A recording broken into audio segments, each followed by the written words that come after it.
Fox Sports. We are Baltimore. We are Southwest.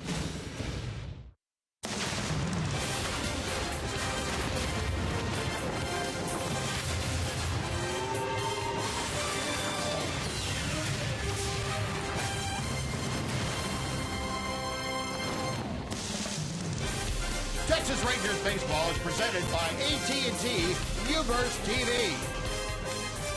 Well, it is a warm, humid, muggy afternoon here in the Twin Cities. And what a fitting day for the unofficial kickoff of summer. Your Rangers, your boys of summer, getting set to match it up against the Minnesota Twins. And welcome in, everyone. Happy Memorial Day to you with Mark McLemore. I'm Steve Busby. Glad you could join us on this holiday Monday, and hope you're having a very safe and happy holiday. And, Mac, the Rangers had a very happy return to Detroit, and one of the reasons is the guy that he filled in the number 3 hole, and that would be Mitch Moreland. Yeah, Mitch Moreland has been doing a fantastic job, and over the last couple of days, he's been hitting in that third slot. Basically, because Prince Fielder is no longer in the lineup, and Ron Washington needs somebody to jump into that middle of that order to provide some offense. And Mitch Moreland's been doing a terrific job over the last 3 days. He's got a .357 average, 5 for 14 with 3 doubles and 6 RBIs, and had a great game yesterday, driving in runs. And that's exactly what needs to happen, being in that third slot. Well, the Rangers hope they can keep that going. And here on Memorial Day, we will pause and remember the words of Abraham Lincoln as we honor all of our past heroes.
Baseball on Fox Sports Southwest is brought to you by your Texas Ford dealers.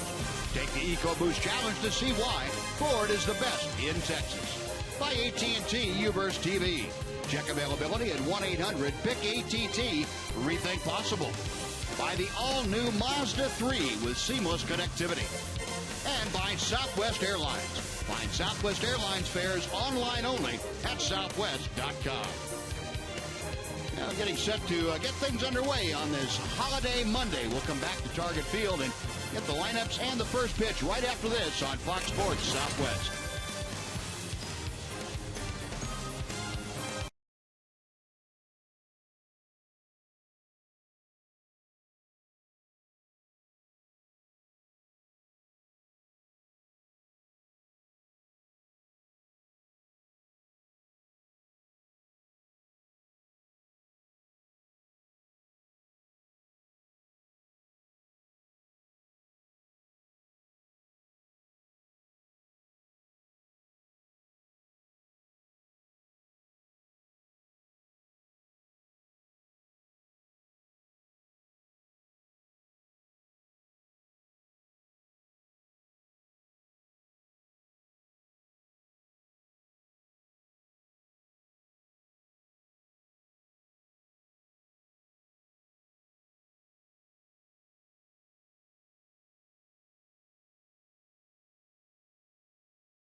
John Radigan, and the Major League Baseball players around the country will have uniforms adorned with 100% authentic camouflage. It's licensed by the U.S. Marine Corps. For their part, the Rangers players are proud to wear it, proud of what it represents, proud of who it represents on this Memorial Day. I mean, this is just a small token of our appreciation to show how much, we are thinking and they do mean to us and for us. And, to all the family and friends out there that do have service members overseas and wherever they may be, just a big special thank you. What a great sentiment expressed well by Chris Jimenez there. And the proceeds from the sale of these hats and uniforms will go directly to a charity called Welcome Back Veterans. It supports those veterans who have post-traumatic stress and brain injuries for more. I can't think of a better cause, guys. Back up to you. Oh, thanks, John. Very, very good. And very true, too. We all, hopefully on this day, will take time to remember all of the fallen heroes who gave the supreme sacrifice that we may be able to enjoy this Memorial Day afternoon of baseball. Now let's take a look at the Rangers batting order, brought to you by Southwest Airlines. And this afternoon, Shin-Soo Choo will lead off. He again is DHing. Elvis Andrus, the shortstop, is next. Then it's the number 3 hitter, Mitch Moreland. Adrian Beltre bats cleanup, plays third. Alex Rios in right field. .389 the average on his 8-game hitting streak coming into play. Chris Jimenez catches. Leonis Martin in center, hitting 7th. The number 8 hitter is the left fielder, Michael Choice. And Rougned Odor bats 9th and plays 2nd. And the Sonic scouting report for Kevin Correa. He's coming in with a 2.5 record with a 6.5 ERA and 9 starts this season. And on his batting average is the highest in the AL at .313. And he's averaging 4.8 strikeouts per 9 innings, the 4th lowest in the American League. Kevin Correa, who has been perfect against the Rangers in the matchups previously in his career. Rangers trying to make sure that Correa remembers what his statistics now look like. Don't let him forget that.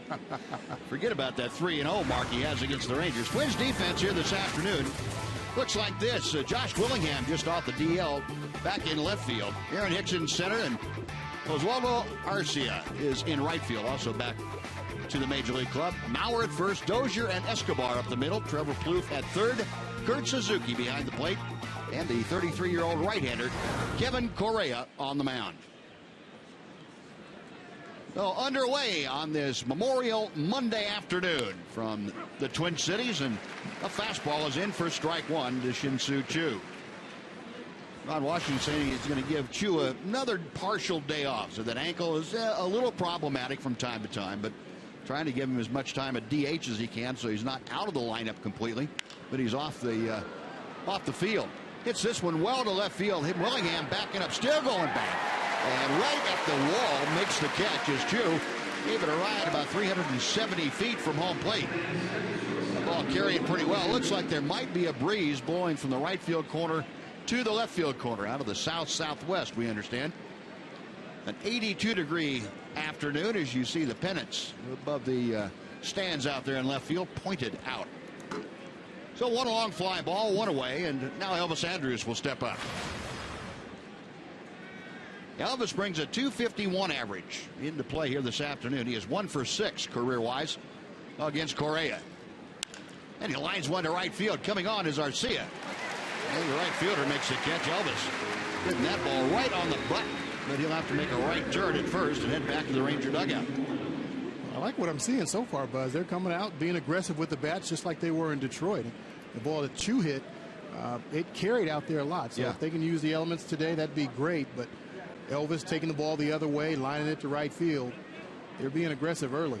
Well, and Correa traditionally has been very much a ground ball pitcher. And to see the first two outs in the air and hit pretty well, that's a good sign for the Rangers. May not be a good sign for Kevin Correa. But here's Mitch Moreland. The pitch outside and low for ball one. You like to see that early in a game, though, against a sinker baller, don't you? You get the ball up a little bit and do something with it. You definitely do. If you're seeing ground balls, that means that sinker baller is doing what he wants, keeping the ball down in the zone. 1-0 pitch to Mitch. Check swing, and it's off the outside corner, 2-0. Moreland 285, and he has taken to that third spot like a duck to water. Yeah, he looks very comfortable there. Yeah. He had never hit there in his professional career until the series in Detroit, and it looks like fine. That's a spot I'll try there. Fouls that next pitch back. It's 2-1. You know, he looks like his approach has been, it doesn't matter where he's at. He's not even thinking, hey, I'm in the third hole now, so I've got to do this or that or the other. He's just going up there trying to put good at bats together, and that's what he's been able to do these last couple of days. That'd be one of those situations where you could almost think yourself into a slump, couldn't you? Oh, there's no question about it. Overanalyzing what the importance of the move would be. Right. I mean, you're thinking, okay, now I'm in the third slot, so I've got to drive in runs. I've got to, be the power guy. I've got to step up and all these different things, as opposed to just going in there. You're in the same spot in the order, and Mitch's abilities don't change because he's hitting in the third hole. He just has to go out there and put good at bats together. He fouls that next pitch off. That runs the count full. Moreland trying to extend this first inning. Adrian Beltre will be the next Ranger hitter. The Rangers 3 out of 4 on the winning side of the ledger in Detroit. They are back to 500 at 25-25 for the first time since the early stages of May. Payoff pitch on the way. Line drive right at the third baseman Plouffe.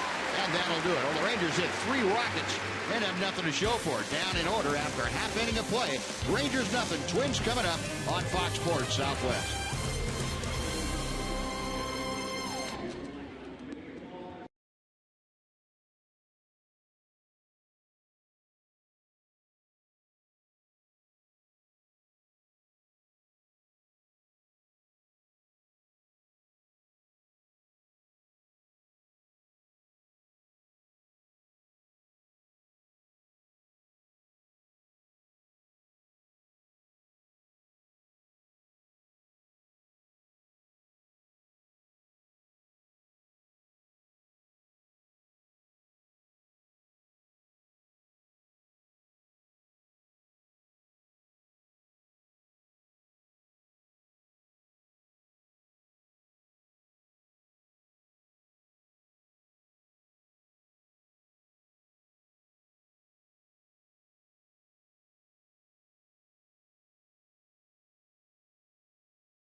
gear in evidence. Even the camo gear is being worn out here at Target Field in Minneapolis. Take a look at the Twins lineup. Brian Dozier leads off. He's the second baseman. Joe Mauer is next.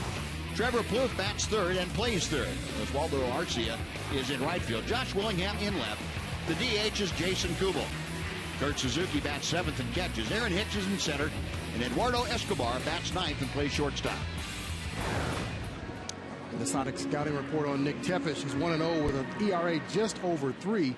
Got his first victory last week in a well-pitched ball game for him. His opponent's batting average is 167. And Nick Tepesch able to get that ball game into the 7th inning against Seattle and threw the ball extremely well. Facing Brian Dozier. And Dozier, first ball swinging. There's Adrian Beltre.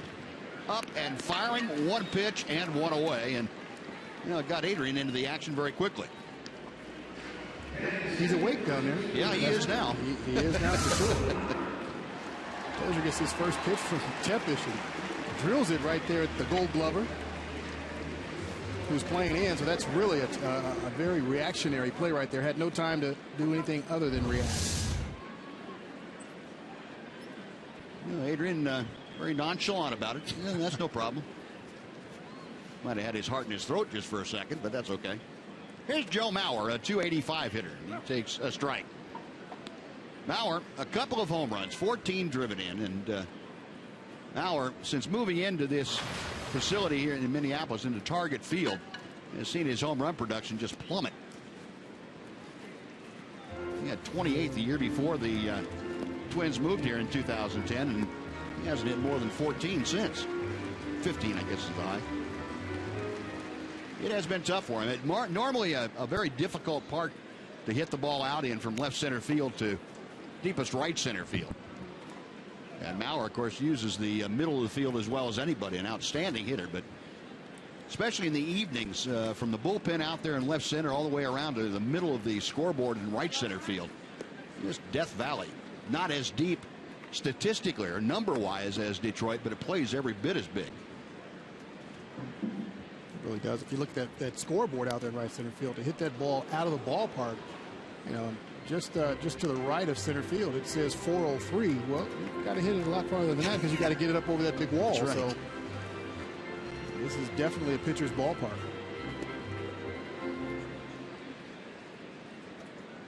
One ball, two strikes. Tepesch going through his signs, and now to the wind. And Mauer chops one on two hops down to Mitch Moreland, who will take it to the bag. And there are two ground balls, two outs. Next is Trevor Plouffe. Take a look at the Ranger defense. The rest of it, it's all delivered to you by DeMontron RV. Michael Choice, the start in left. Leonos Martin in center. Alex Rios in right. Saw Mitch Moreland at first. Odor and Enders up the middle. Beltre at third. And Chris Jimenez is catching. The Rangers 13th in the American League with that .981 fielding percentage coming into play here today. So two ground balls and two outs for Tepesch. Now he will face Trevor Plouffe, the number 3 hitter. Plouffe with 3 home runs. He has the team high of 29 RBI this year. He takes ball one.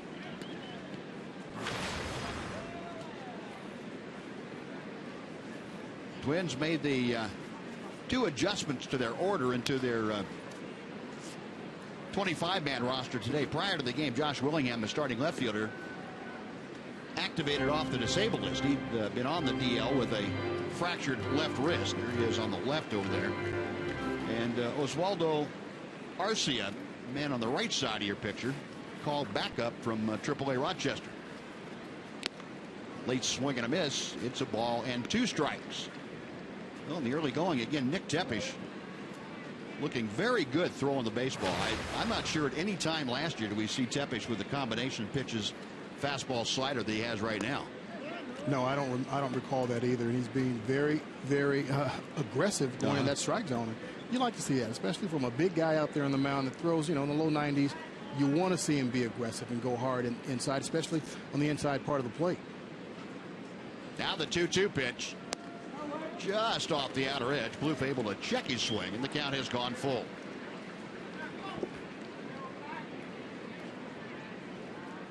Nick Tepesch looking for his 2nd win of the season. Payoff pitch. Hit well to center field. That ball is scalded. Back goes Martinez at the wall. The ball's gone.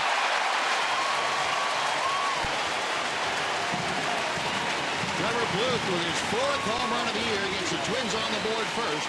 It's 1-0 Minnesota.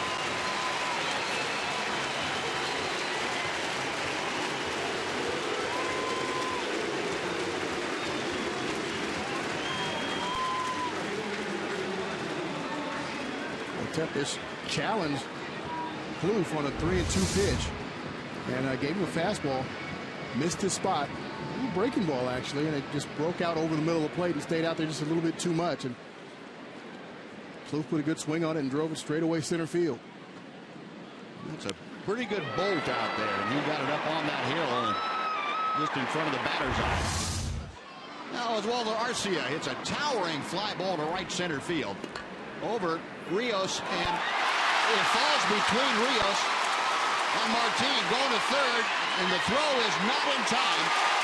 Safe at third base on the slide is Arcia.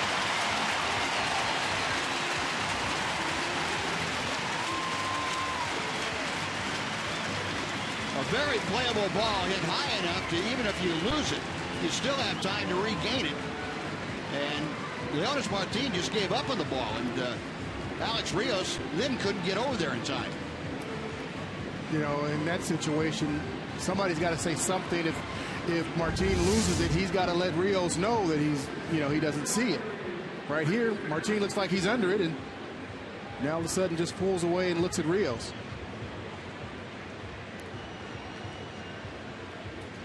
Well, that's going to be scored a hit for Arcia, so a 3-base hit. It was a very playable ball for at least the center fielder, Leonis Martin, if not Alex Rios, if he'd been aware that Martin was having problems, like you said, and he could have made it over there. And the challenge is on the play at third. Ron Washington out to get the review of this play. Very close home plate umpire Mike DeMuro down there. And that is going to be overturned. The ruling on the field was safe, but I think that angle that we have for you on the replay is going to be judged in New York at the replay command center as clear and definitive evidence that that call should be overturned. So both the home plate umpire Mike DeMuro, who made the call, and the crew chief Jerry Lane are on the headsets to New York, waiting for the response from the umpiring crew that is looking at the replays on this ball game. Taking a couple of different angle looks, and now we'll get the ruling. It is out. Jerry Lane says the call has been overturned, and Arcia is out at third, so it's a double and a 9-6-5 put out at third base. Side retired, a run on 2 hits and nobody left. 1-0 Twins.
Well, the Twins 1-0 on the Trevor Plouffe home run, and Adrian Beltre starting off the second, and hits a ground ball to third. His counterpart Trevor Plouffe fires on across the diamond, one pitch and one away for Correa here in the second inning.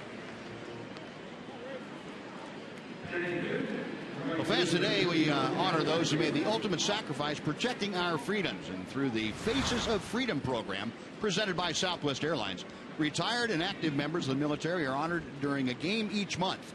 Those honorees also travel to Washington, D.C. in November for a very special trip as guests of the Rangers and Southwest Airlines. For more information or to honor somebody today, visit TexasRangers.com/freedom. Here's Alex Rios batting at .316 as he faces Correa. Low and outside, and the count evens at a ball and a strike. Alex, a team high 29 RBI, has 3 home runs. One of the Rangers that just went entirely crazy in that 4-game series in Detroit.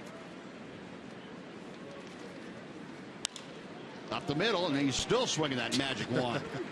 Wow, a base hit for Rios, and well, Alex Rios now a 9-game hitting streak, and he's hitting right at .400 over those 9 games. That's pretty good. He's got 5 multi-hit games in a row, so and he's not, these aren't those flares. He's hitting the ball on the screws. It's a nice pitch out over the middle of the plate. It's like a little cutter tailing away, and stays on it, drives it right back up the middle. Well, the Rangers with their first base runner. 1 on, 1 out. Chris Jimenez getting the start behind the plate today, coming off that 4-hit game that he had in Detroit. There goes Rios. The pitch is a strike. The throw to second is late, and Alex Rios, quick as a cat, getting out of the box, and he shot down to second with a stolen base. His 9th of the year. The Rangers, who are leading in caught stealing in the American League as a team, have not let that deter them. They're going to continue to be aggressive, and Ron Washington has told his base runners, Rios among them, hey, don't let that pull you back. No, this is a very aggressive team, and it doesn't matter how many times they get thrown out stealing. They're going to continue to run. Correa knocks it down with his shoe. A throw to first is wide. It goes off of Jimenez. Down from third to score is Alex Rios into second. Chris Jimenez and the Rangers have tied it at 1. Well, Correa had a great skate save on that bullet back up the middle.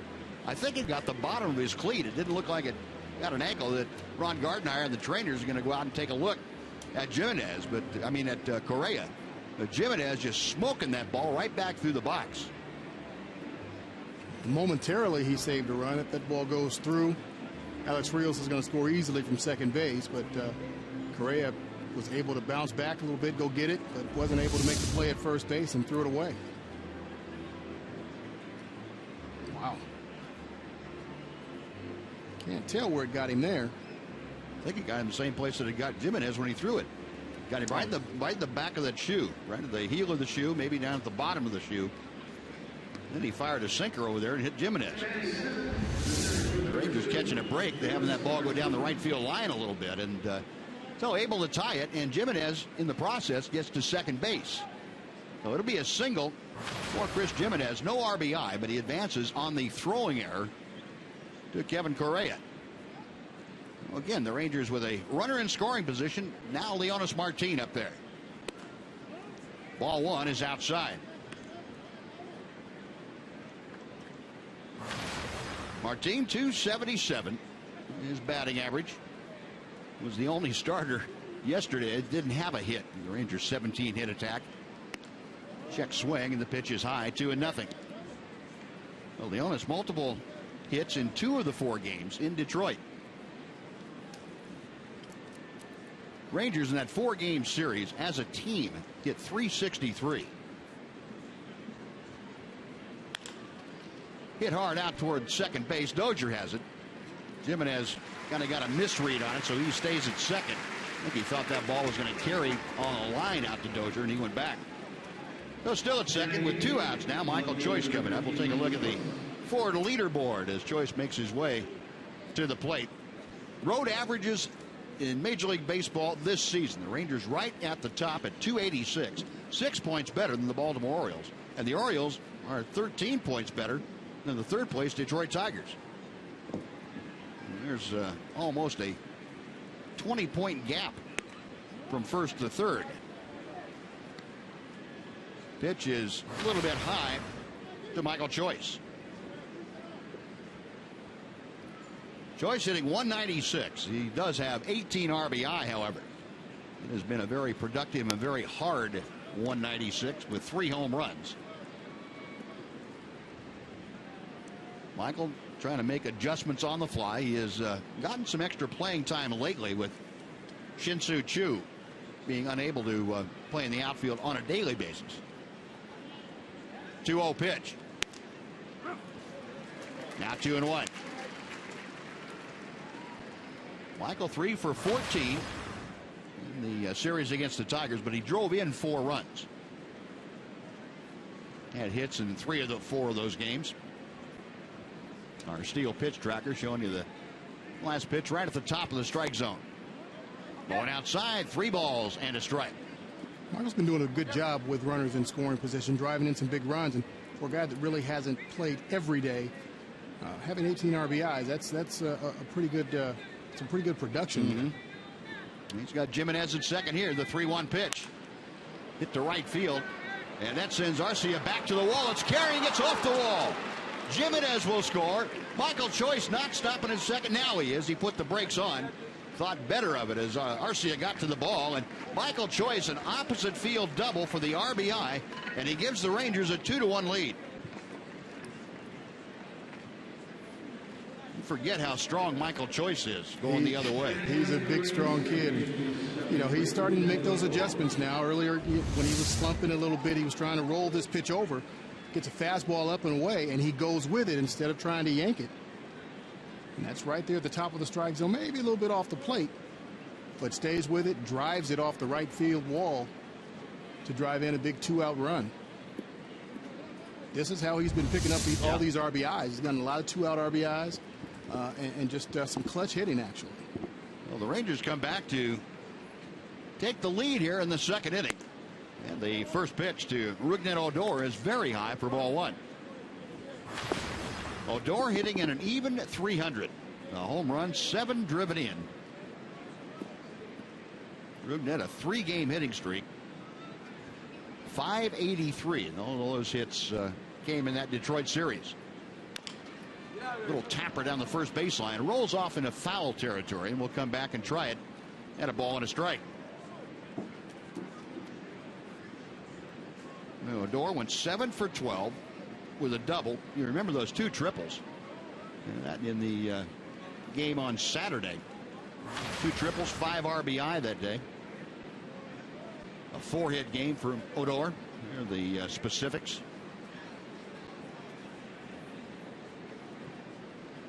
To go along with that, it's been 20 straight plate appearances for Odor without a strikeout. He doesn't miss putting the ball in play very often. Well, that's good, and you know that's going to be part of his job, to put the ball in play because he can run. So when you've got a guy like that, you don't want to have a lot of strikeouts. You want him to be able to get on base. He's either going to be at the top of the lineup or the bottom of the lineup, so he's going to be that table setter. Now Kurt Suzuki, the catcher, going to go out and talk to Kevin Correa.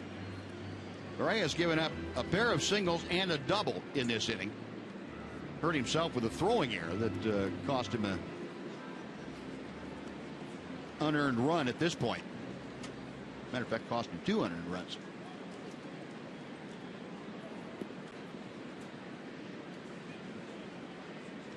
Suzuki back down behind the plate, giving the signs. Correa with a 1-1 pitch. Way inside and skipping rope. Rougned Odor gets out of the way, 2-1.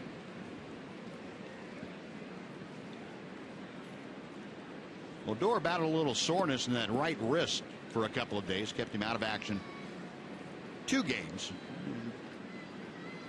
Luis Sardinas got an opportunity to play and did a very good job. This one tapped foul at the plate. The count evens at 2-2. I don't know. Something tells me that wrist feels pretty good now. Yeah, it could have something to do with Louis getting 3 or 4 hits. That makes that little owie not quite as bad. It really does. That competition. There's nothing better than having competition. Somebody else drive you. 2-2 with 2 outs. Michael Choice, the runner at second. Rangers have taken the lead at 2-1. Got him swinging. Yeah, put the kiss of death on him with that strike. 20 plate appearances. But the Rangers get the lead. 2 runs on 3 hits and an error. 1 left. 2-1 Rangers.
Shown in our upcoming broadcast, and all that is thanks to the good folks at AT&T. Use hashtag Southwest Fan Photo, and your photo might be selected to be aired during the season. Later on in today's telecast, we'll have our selection for you for today. Now, Nick Tepesch back to the hill now with a 1-run lead with which to work. He will face Josh Willingham, Jason Kubel, and Kurt Suzuki here in the Twins' second. First pitch to Willingham is a breaking ball that nibbles on the outside corner for strike 1. Willingham, as we mentioned, just coming off the disabled list today. He had that fractured left wrist hit by a pitch back in early April. And that pitch inside and got him. So Tepesch trying to reinforce the idea that he's going to work him inside. Came a little too far in there, and Willingham aboard to start off the second inning.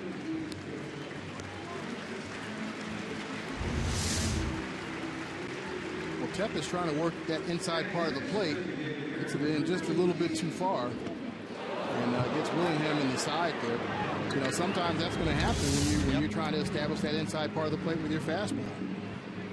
I think a good idea from that center field shot how much that ball tailed in, too. It was not one of those fastballs that was straight. It was running into Willingham as he was trying to get out of the way. So 1 on, nobody out. Here's the DH, Jason Kubel, left-handed hitting Twin, and he takes a strike on the inside corner. Rangers in an overshift now with Kubel up there.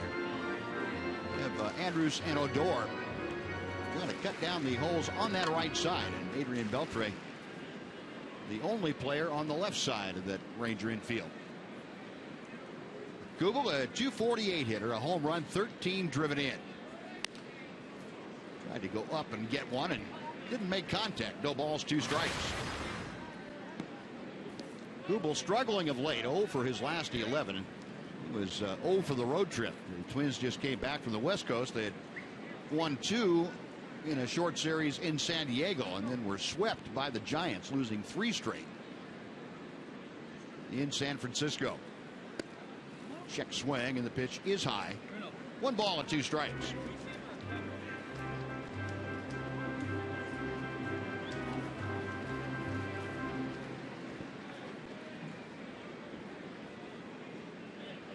Kubel, a career .260 hitter in this ballpark.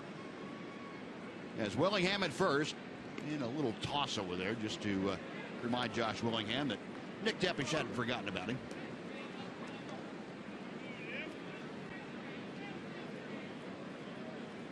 Tepesch leaning in for the sign as Chris Jimenez. Flashing out 1, 2, 3. And Tepesch ready to go. And a slow breaking ball, and apparently that was a sign for a hanger. That's what Nick threw up there and got away with it. We need to get rid of that sign. Yeah. That's. Watch this thing right in the heart. Wow. Steel pitch tracker showing that. Now that might have hung just a little bit too high for Kubel. There's still a ball and 2 strikes. Tried the back door and found it locked. 2-2 now. That for Tepesch's 20th pitch. Kubel, 132 games here at Target Field, has 13 home runs. About 1 every 10 ball games or so.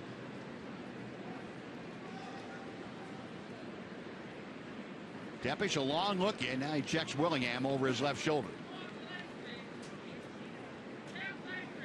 And misses way outside. It's 3 balls and 2 strikes. And Chris Jimenez is going to go out and have a little chat with Nick Tepesch, who all of a sudden has lost command of the strike zone since he hit Josh Willingham. Has not been able to get the ball located where he wants it. Chris Jimenez, of course, and Nick Tepesch able to work quite a bit together down at Round Rock at AAA.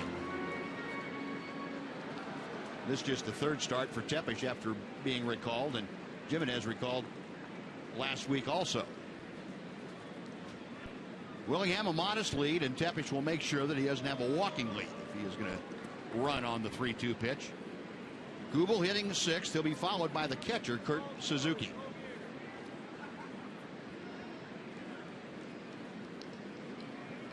Tepesch okays the sign, and the right-hander is ready. Payoff pitch, swung on and missed, got him on a fastball.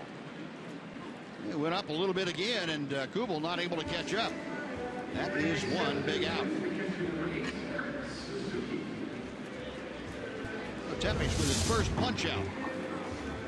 Tepesch comes right at Kubel with a fastball right on the outside part of the plate. And Kubel just can't catch up to it, so great pitch by Tepesch.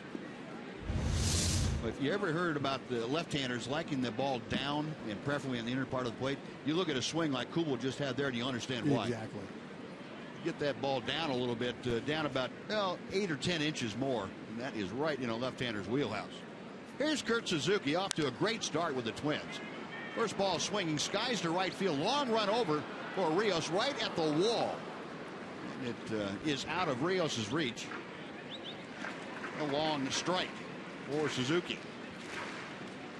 That's a tough play for an outfielder when you've got these stands that come 2 or 3 feet from the foul line, or even 5 feet from the foul line. When you're having to run on a ball like that to it, you don't have a whole lot of room to stop and slow down and brace yourself if you're going to make that play. If that ball's in foul territory, you still have a chance to make that catch.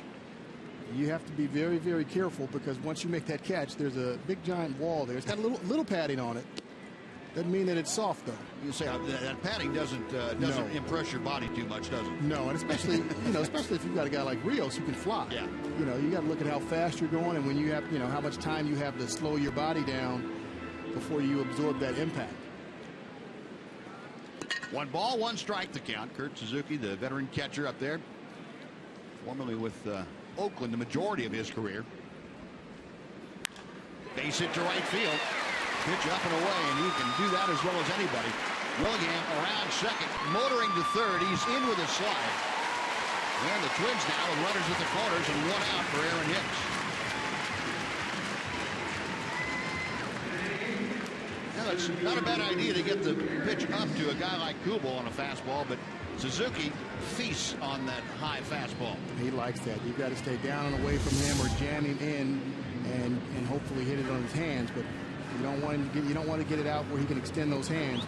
See that pitch up at the top of the strike zone and away. And Suzuki likes it right there. 1 out now, runners at the corners. Aaron Hicks, center fielder, for the Twins. And for those of you who are familiar with Aaron Hicks, you say, why is he batting right-handed against a right-hander, Nick Tepesch? Isn't the guy a switch hitter? He's given it up. And had so much trouble hitting from the left side that he has just decided, I'm not going to do that anymore. Whether that's for the rest of this year or forever, don't know. But Hicks brings in a 187 average and just won for his last 11, and that prompted him to say, no more switch hitting. Yeah, that's tough to do, especially at this level, especially if you've never faced a right-hander right-handed before. And I'm not sure how long or when Hicks started switch hitting, but if you've started in the minor leagues, which a lot of players do, then you have a much better chance because obviously you've seen that before. But if you're a lifelong switch hitter, it'd be a very difficult transition to make, especially at the major league level. Almost be trying to learn how to hit all over again from one side of the plate. Well, that's exactly what you're learning how to do. You're learning how to hit from that side. And, you know, if you've done it since you were 5-10 years old and all of a sudden you're seeing a major league slider and a major league curveball and changeup and all those things, you're learning how to hit at the major league level. That's not a very good thing to do. 0-2 pitch, and Tepesch off the plate inside. Well located fastball that time. 1-2 to Hicks. Aaron Hicks at 187 average, a home run and 8 driven in. He has Josh Willingham down there at third base. And across the diamond at first is Kurt Suzuki. Rangers looking for that ground ball double play. Hicks with very good speed, though, and one of the things that he does, giving up switch hitting, is he gives away the advantage that he had. There's a swinging strike 3. The advantage he had hitting from the left side of the plate. It takes you about an extra step or step and a half to get to first base. Yeah, it does. You can be fast as you want. You can't make up that step and a half. You know, that left side definitely gives you an advantage, but you have to look at it this way, too. If you're not putting the ball in play, it doesn't really make a difference. And here's that slider that I'm talking about that he probably hasn't seen and doesn't really know what to do with it. He thinks it's on the outside part of the plate, and it ends up 6 to 8 inches off of it for a strikeout. That's a pitch that usually makes guys go to switch hitting. Definitely. I mean, you know, for me as a switch hitter and a left-handed hitter, I didn't mind sliders. Right. I want that ball coming into me. Well, here's Eduardo Escobar, who is off to a very good start for the Twins, hitting .337. And he loops one to left field. That's going to be down for a hit. Willingham crosses home plate. And Escobar not wasting any time. The RBI single. We are back dead even. It's 2-2. Very aggressive, Eduardo Escobar, and he was looking for something he could put the bat on and did it very effectively. That's all he wanted to do. He gets a pitch down and away in the zone or down and in, and just throws the head at it, hits it the other way. Being very aggressive. Hadn't seen Nick Tepesch before. Comes up, first pitch, RBI single, 2 outs. Well, Escobar now with 10 runs driven in, and runners at first and second with a run across. Back to the top of the order for Brian Dozier. Dozier at the first pitch he saw this afternoon down to third base on a one-hop smash to Beltran. Adrian threw him out. Looks at a breaking ball for strike 1 here. Dozier, as we mentioned before the ball game, excellent power numbers for a second baseman. 11 home runs. He's got 26 RBI, and he's got a couple of teammates out there with Suzuki at second, Escobar at first. Tepesch back to the plate. And that just misses. 1 ball and 1 strike. Dozier for a while was leading in the American League in home runs. Got off to a terrific start.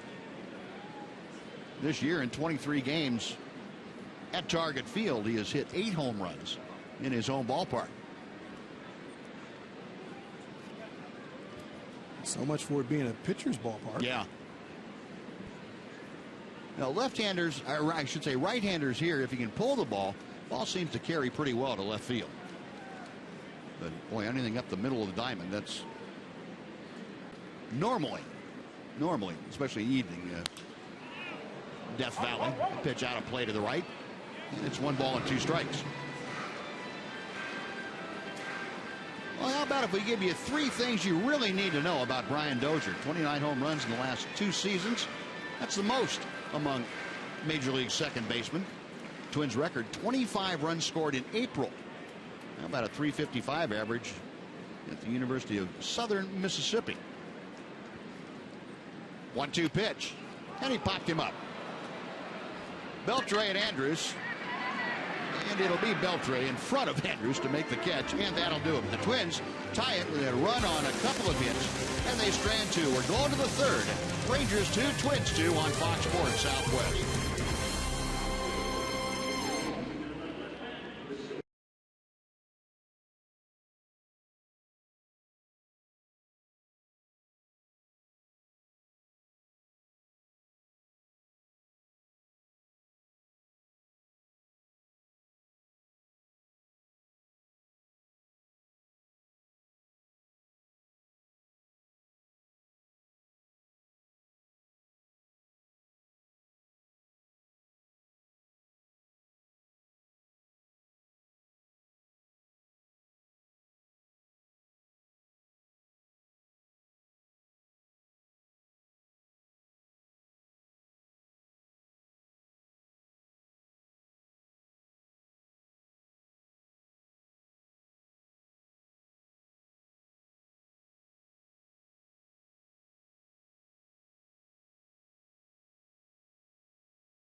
.com at bat on your favorite mobile phone or tablet.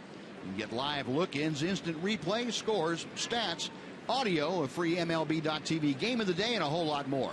Download the app at the App Store or visit TexasRangers.com today. And the 2-2 ball game as we head to the top of the third inning. It'll be the top of the Ranger order. Shin-Soo Choo to face Kevin Correa. Choo skied out to deep left field his first time up, and he takes outside for ball one.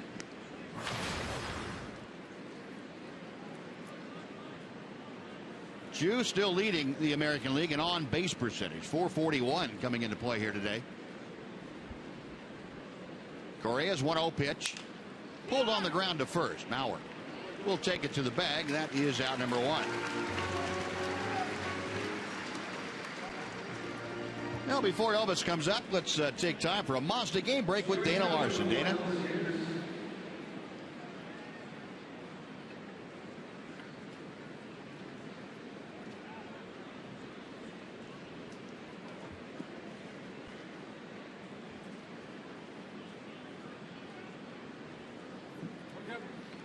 All right, Dana, thank you.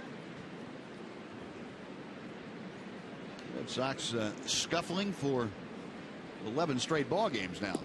We've had the DL get them again. Victorino back on the disabled list. Mike Napoli on the disabled list.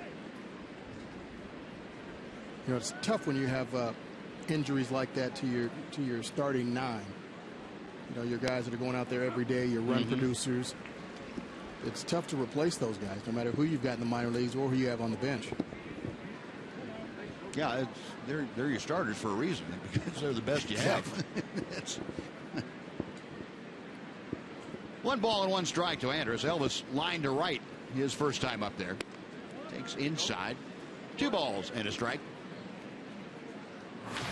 Elvis has hit safely in his last couple of games. 4 hits in his last 12 times to the plate. Had consecutive multi-hit games for the first time in a couple of weeks. Takes that pitch high, and the count moves to 3-1. So with 1 out, Elvis trying to get aboard in front of the Ranger first baseman, Mitch Moreland.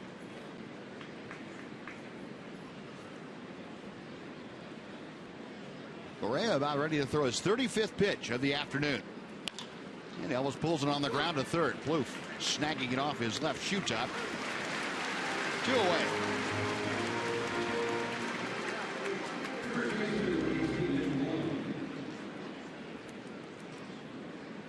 No, 2 ground balls in the inning for the ground ball specialist, Kevin Correa.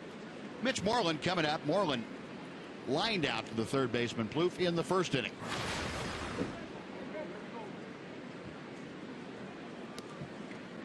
Mitch, a modest 3-game hitting streak going. On 5 for 14 in that span with 6 RBI.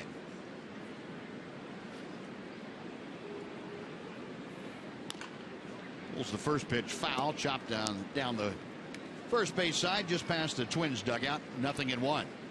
As we were talking back in that first inning when Correa was, got those couple of fly balls, that he was getting that sinker up in the zone. Well, it looks as though he's made that adjustment, starting to keep it down now. Yep.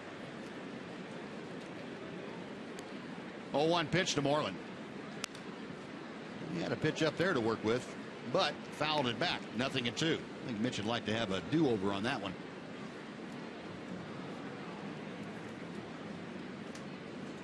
Moreland, 3 run scoring hits in succession yesterday. A couple of singles and a double. All 3 of those hits coming with runners in scoring position also. Mitch, an extremely productive time in Motown. The 0-2 pitch on the way from Correa. Now 1-2.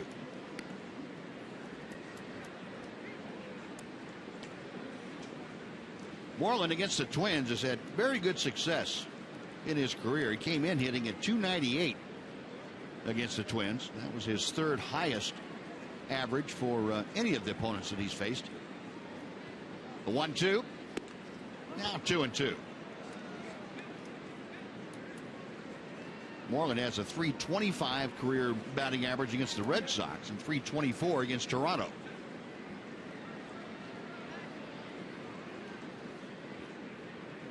Correa studying the signs. The right-hander reading the suggestions from Kurt Suzuki. Now Mitch tired of waiting, so he asked for time. Near capacity crowd on hand at Target Field here this afternoon. The threat of rain has been pretty well removed, at least until later on, late afternoon, early evening. So the folks that were concerned about that decided to come on out. There's a swinging strike 3. Moreland gone as Correa went up the ladder. 3 up, 3 down. Rangers out in the 3rd after 2.5. It's the Rangers 2, the Twins 2 on Fox Sports Southwest.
Fox Sports Southwest is brought to you by Southwest Airlines.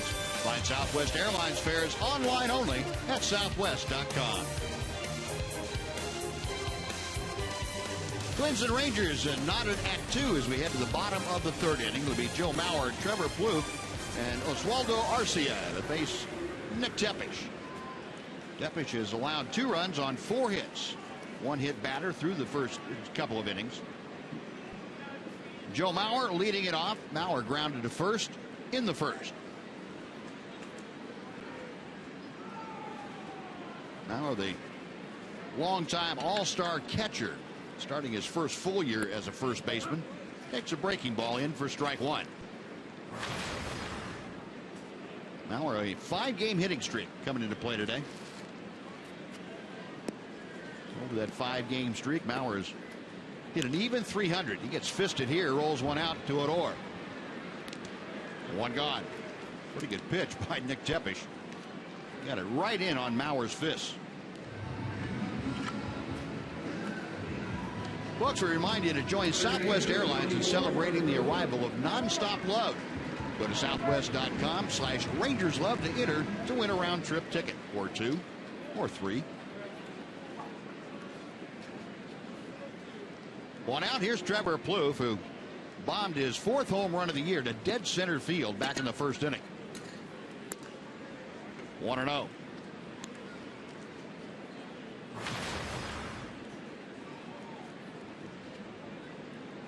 Plouffe for the hit now in 8 of his last 10 games here at Target Field.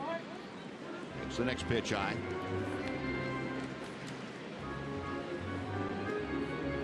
Looks like the ball flies out of here a little bit better day games than night games. Daytime, yeah. And when it's warmer like this, it makes a big difference. Got him out in front. He popped it up out in front of home plate. Now into foul territory. It's Chris Jimenez to make the call, and the catch. That is out number 2. Good pitch to Trevor Plouffe. If you remember the 3-2 pitch that he hit out, Nick Tepesch came back with a fastball. That time on a hitter's count. Took a little bit off. That'll do it just that much. Get him out front a little bit. Pops him right up to the catcher, Jimenez. It's called making an adjustment. Certainly is. Now 2 gone. Oswaldo Arcia hit a towering fly ball to right center field that looked like Leonis Martin completely lost. Alex Rios went over to try and help him out and couldn't get there in time, and it went for a double, and then Arcia, trying to stretch it into a triple, was thrown out by Rios. Inside, 1 ball and 1 strike to Arcia.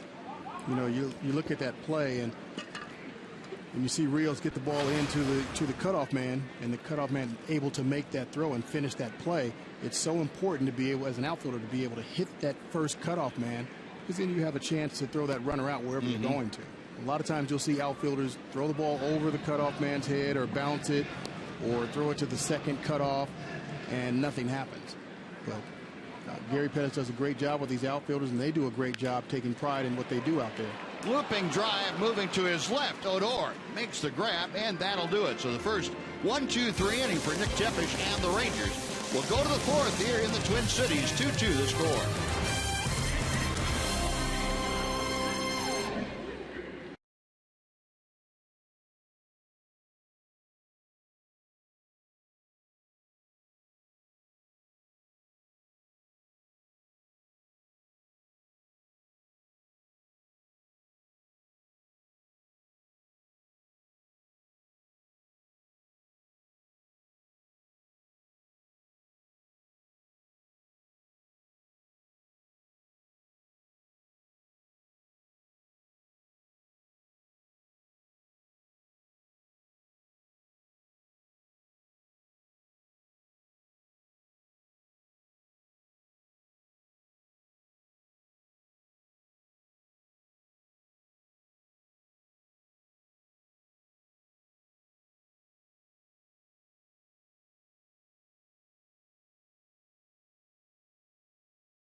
Chevy Hometown Kids every Saturday morning at 10 o'clock right here on Fox Sports Southwest, where it's not about the score, it's about the experience.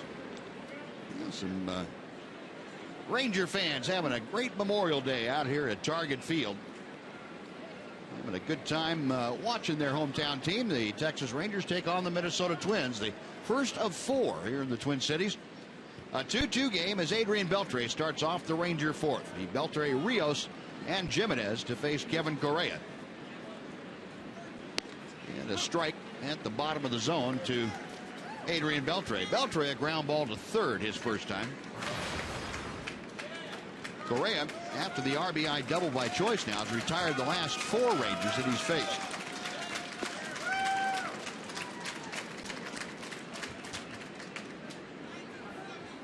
One and one.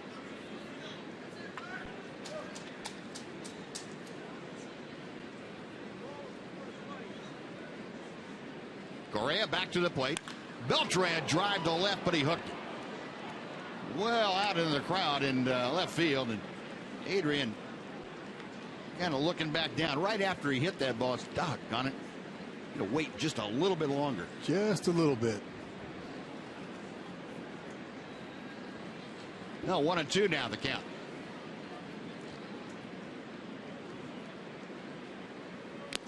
Got him swinging. Foul tip into the glove of Kurt Suzuki. Back-to-back strikeouts for Correa. 1 out here in the fourth, and 3 strikeouts this afternoon for the right-hander.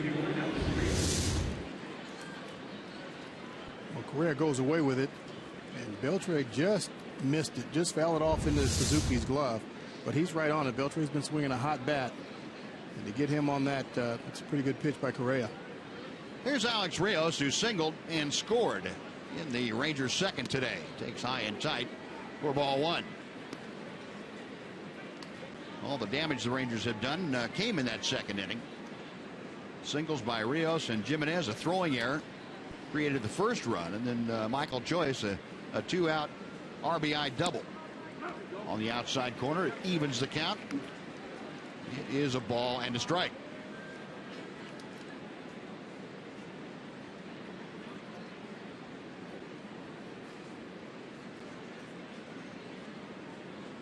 The 1-1 pitch popped up to right field. Arcia coming on and gazing up into the hazy, sunshiny sky. He puts it away. That's 2 out. 6 straight now sent down by Correa. Base is empty. 2 away. Chris Jimenez coming up. The fans, Fox Sports Southwest and Southwest Airlines are teaming up on a Rangers cap giveaway for the first 15,000 fans. That's coming up on Monday, June the 9th. Catch the Rangers' final game against the Cleveland Indians and snag the only baseball cap giveaway coming this season. Tickets are available at TexasRangers.com. Chris Jimenez hit a bullet right back off of Correa's right foot, right shoe, for an infield single, and Correa in an effort to get Jimenez at first threw the ball down the right field line. That allowed the first run to score for the Rangers. A little late swing and a miss. A pretty good cutter by Correa. 1 ball, 1 strike.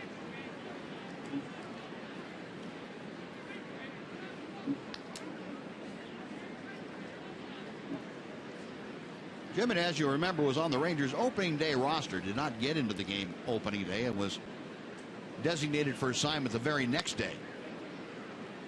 Had to pass through waivers, and the Rangers re-signed him to a AAA contract. Chris felt that his opportunities would be with the Rangers if he were to get back to the big leagues, and since he has, you can see 6 for 11. In the air to left field, Willingham waiting for the lazy fly ball to come down, puts it away, and again the Rangers down in order. We finished 3.5 at Target Field. The Rangers 2 and the Twins 2 on Fox Sports Southwest.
Texas Rangers baseball on Fox Sports Southwest is brought to you by your Texas Ford dealers. Take the EcoBoost Challenge to see why Ford is the best in Texas. Yeah, mostly cloudy skies, hazy sunshine out here this afternoon in Minneapolis, St. Paul, the Twin Cities. Very comfortable afternoon, a little bit muggy, but temperatures right around 80 degrees on this Memorial Day 2014. Honda Ranger gear is always in evidence here this afternoon. Twins come to bat in the bottom of the fourth inning. It'll be Willingham, Kubel, and Suzuki to face Nick Tepesch. Tepesch last inning had his first 1-2-3 inning of the day. He's retired 4 straight. Willingham hit by a pitch and came around to score in the second. Takes a good breaking ball from Tepesch for strike 1.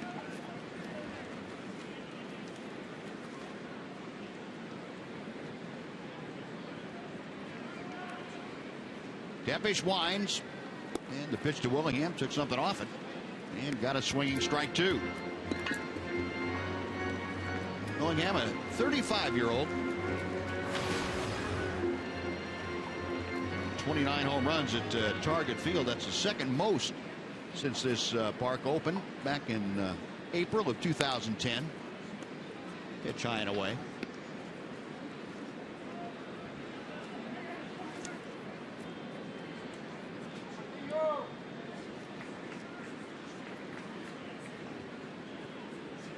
Tepesch studying the signs. And the right-hander out of the University of Missouri back to the plate. Got him swinging. Good high fastball after a couple of breaking balls. And Tepesch gets his 3rd strikeout of the day. 1 gone for Jason Kubel. Tepesch is throwing the ball really well. Gets ahead of Willingham here. And then just blows it by him at the top of the strike zone. A little bit out of the strike zone, but that's a very good pitch. You want him to go ahead and swing at that pitch, and that's a pitcher's pitch that he swung at there. And you know, you look at Tepesch. We talked earlier about him looking better, being sharper than he was last year. You just tell by I see the demeanor on the mound. Yeah. He's just going up there with that confidence. Yep. I'm going to attack the strike zone. I'm going to go with my game plan. I'm going to pitch to my strengths, and not really worried about what who's coming to the batter's box, left-hander, right-hander. He's just being very aggressive, and you can see the difference. 1-0 pitch. It's a little bit high and outside to Kubel. 2 balls, no strikes. Yeah, it doesn't seem to bother Nick when he gives up a base hit or something bad happens to him. He gets over that very quickly. He's got a short memory, and you need that as a pitcher. The swinging strike, it's 2-1. Yeah, that's one of the things that would happen last year. 1 hit, 2 hits, 3 hits, a couple of runs, and then the wheels would fall off. Right. And, I think he understands how to deal with that. Okay, I gave up a run. I'm going to stop it here, shut it down, maybe a couple of runs, and that's it, and not really allow the big inning. That ball is cranked to center field. Going back is Martin, but he stopped shy of the warning track and makes the catch. Kubel gave it a pretty good ride to dead center, but a lot of territory out there. 2 gone. Well, folks, Fox Sports Supports is proud to recognize the Army's Gold Star Pin campaign, which honors the families of fallen service members. To learn more, just visit goldstarpins.org. Tepesch now has retired 6 straight, 2 outs, bases empty. Kurt Suzuki, who had a solid single to right field in the second, will step in. Takes that breaking ball that cuts the strike zone in half. It's 0-1. Suzuki with that base hit, now hitting at .298.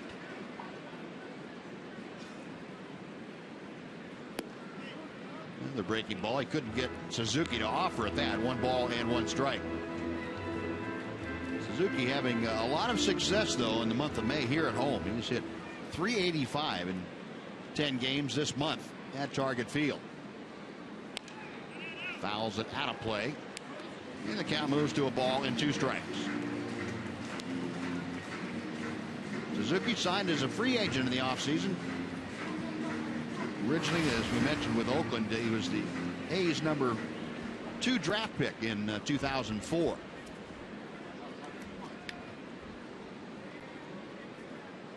Tepesch with a 1-2. Got him swinging.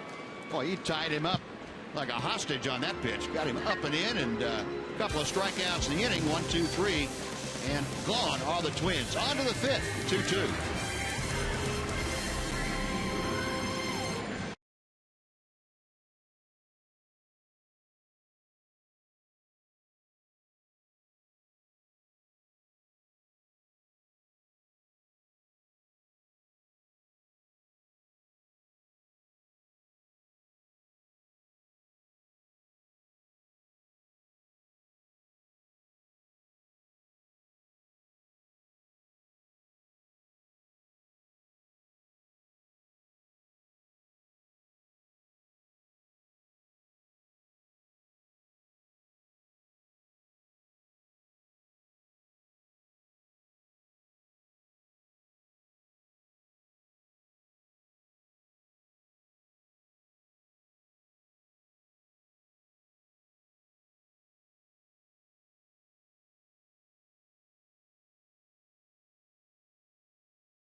Twin Cities for this Memorial Day. The Rangers have been hitting the ball so well on the road, the highest batting average any team on the road. It's because they've been more aggressive at the plate of late. Alex Rios tells us exactly what that means.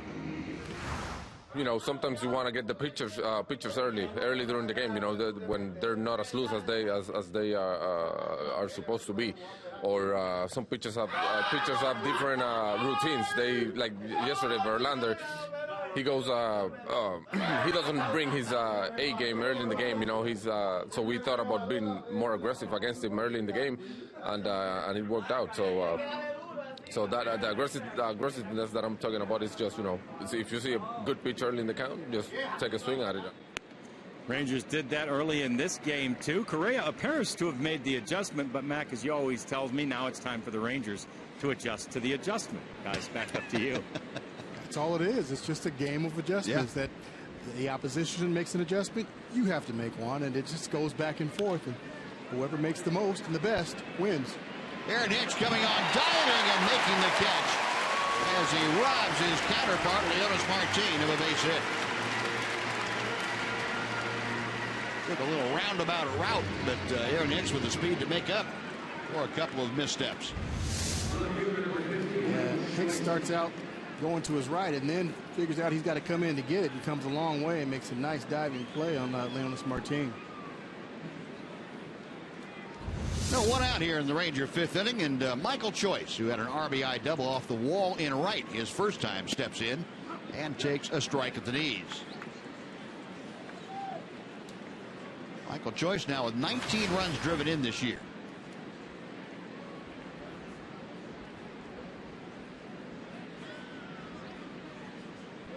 Correa back to the plate and misses a bit low. It's 1 ball and 1 strike. With that double, Michael Choice now the average back up over 200, 204.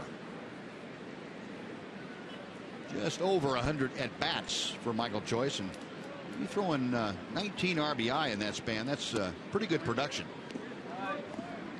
2-1 now the count.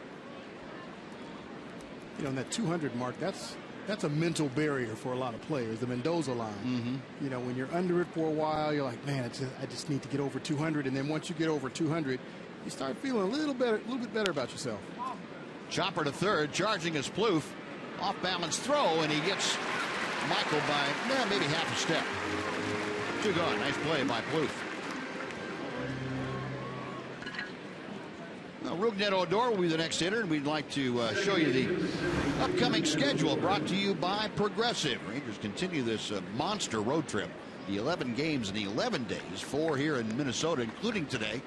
Then it's on to the nation's capital Friday, Saturday, and Sunday before returning home, an 8-game series homestand, I should say. Baltimore for 3, Cleveland for 3, and the Miami Marlins for a pair.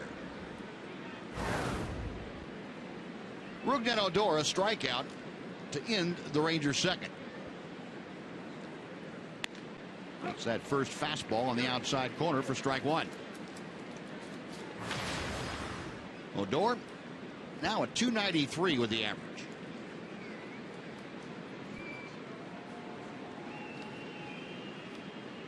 This is 12th start at second base for the Rangers. Pitch high and away. All of them have come at second base.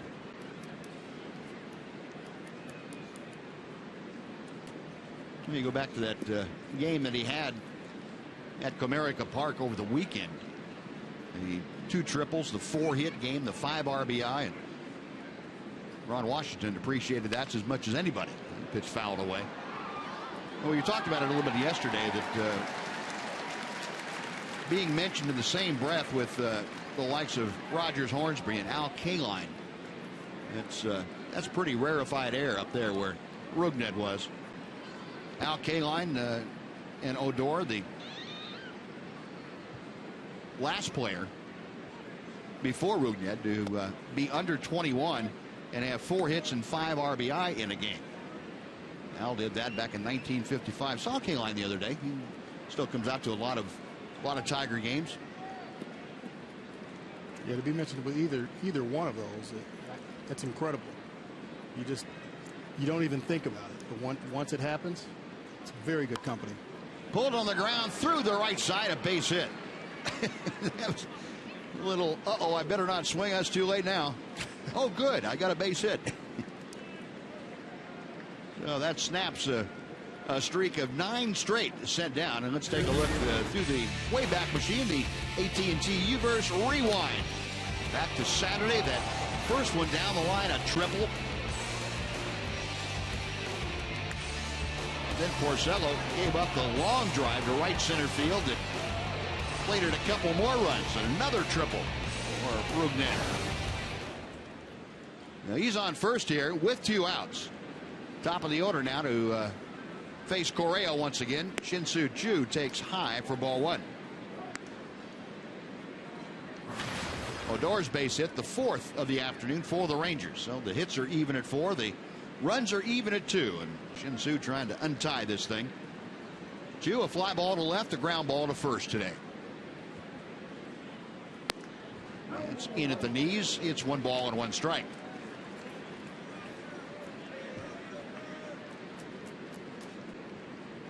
Choo went 4 for 13 in the 4-game series in Detroit. He also had 5 walks.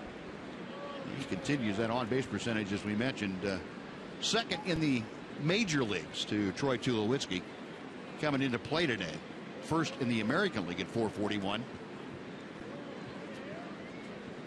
Shin-Soo with a great road record, hitting a major league best 400 away from home. 1-1 pitch, just off the outside corner.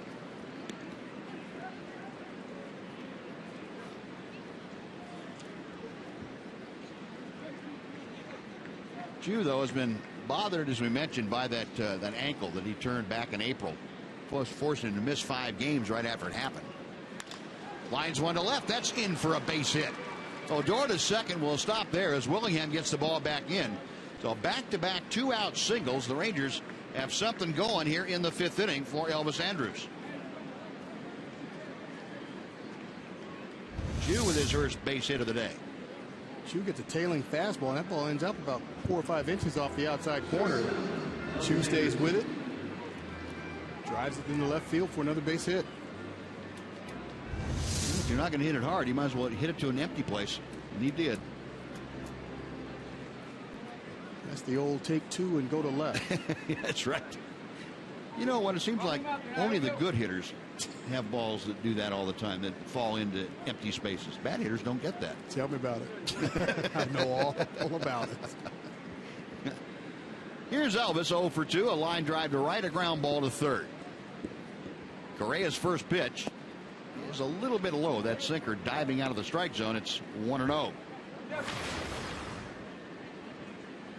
Elvis now at 249. A couple of home runs, 12 driven in. Got a chance to get the Rangers back on top with a base hit here. 2-0.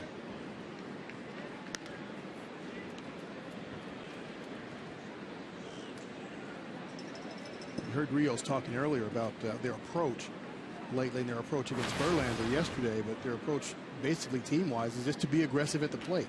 And you can see the results of it. Swinging the bats well, making some good contact, putting together good at-bats. There's a drive to left center. That's down for a hit, and it's by Willingham all the way to the wall. Odor scores. Chu being waved around third. He will score without a throw. And Elvis Andrus with a 2-run double puts the Rangers on top 4-2. And all this with 2 outs. Well, this is what they've been working on, being aggressive. And when they get their pitch, and here's the difference, they get their pitch and they don't miss it. A lot of times you'll get that pitch, and it was happening to them earlier in the season. They'd get a pitch and they'd miss it. But right now, this team is not missing their pitch. You see this fastball up in the zone from Correa, and that's a pitch that you do not want to miss, especially with runners in scoring position. And Elvis drilled it into the left center field gap and was able to score Chu all the way from first base. So a 2-run outburst here in the 5th inning. Rangers back on top.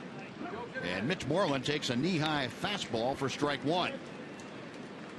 A single double with 2 outs. The Rangers leading now 4-2. Moreland is lined to third and struck out against Correa. Right-hander, a check of second. And the pitch inside. 1 ball and 1 strike. Elvis, he's ready for this, ready for a mistake, and just being aggressive in that batter's box. Didn't want to take that pitch, saw it, jumped all over it, and drilled it into the left center field gap. Nice piece of hitting. There's that intensity that's been going around a lot lately. Yeah, they've been real. I can't say getting into the games, but they're just understanding they've got to go out there and they've got to play with all the injuries and everything that went on last week, and Prince being out, Profar, same thing. Line drive to Dozier. He drops it, but picks it up right between his feet and throws him out. So Moreland retired. Rangers gone but from 2-out magic. 2 runs on 3 hits. 1 man left. Halfway through the game, the Rangers lead at 4-2 on Fox Sports Southwest.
Hard Fact, brought to you by Frost Brewed Coors Light. And, Target Field will host the 85th Major League Baseball All-Star Game on July 15th. Just a month and a half away. This will be the 3rd time that the Twin Cities has played host to the Midsummer Classic. Previous games at Old Metropolitan Stadium back in '65, and then at the Hubert H. Humphrey Metrodome in '85.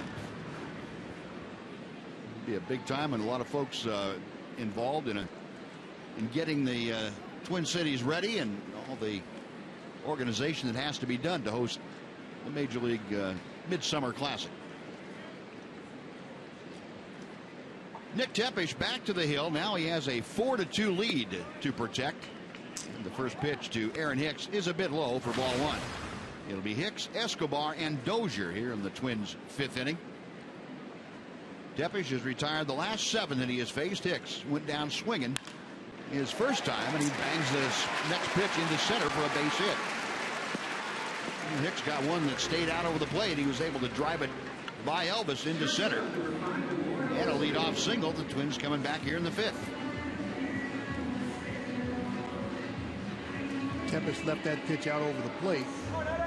Hicks was able to get the head of the bat out on it and drive it back up the middle. It's Moreland over to say something to Nick Tepesch.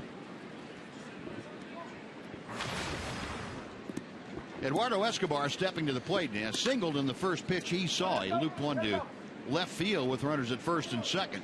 Drove home Josh Willingham. Back in the 2nd inning. 10 RBIs for the Twin shortstop. And Hicks with very good speed at first base.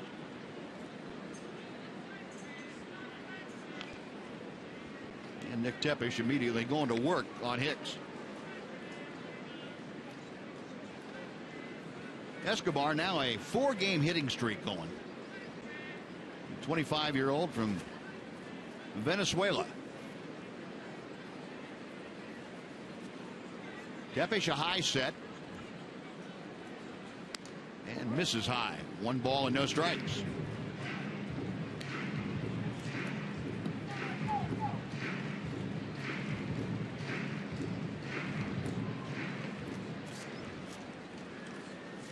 Escobar peering down toward third base coach down there, Joe Vavra. See what Ron Gardenhire might have in mind here. 1-0 pitch. That's high and outside. It's 2-0, and Chris Jimenez is going to go out to the hill. Well, this is a good combination of guys with Hicks on first base who can run, and Escobar at the plate who can swing the bat, and it has been swinging the bat well. Try and get something going with the Twins being down by a couple of runs. Possibly try a hit and run, get some action, get somebody, put some pressure on the defense on the Rangers side. 10 home starts for Escobar, 432 his average. Tepesch, check of first, and he nails down the outside corner. Good fastball there. 2 balls, 1 strike. Now the one thing Nick needs to make sure of now, he gave up the base hit to start things off. That's not a big deal. You got a 2-run lead, but you want to make sure and not give a number 9 hitter the opportunity to reach base without swinging the bat. You fall behind 2-0, you have to throw that strike, which Nick did. You've got to bear down and really come after him. Throw to first. They've got Hicks nailed, and he is out as he tries to get by the tag of Mitch Moreland. Now there's the other thing. You can always pick the guy up first.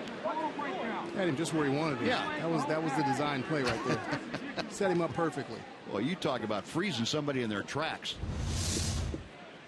Yeah, it's a 2-1 count, so the hit and run probably was on in this situation, but the one thing you don't want to do, obviously, with a hit and run on is to get picked off at first base, and especially with a right-hander up there. So they're experiencing some growing pains with the young Hicks there on that play. Now from the wind, a 2-1 pitch is fouled back to the net, and the count evens at 2 balls, 2 strikes.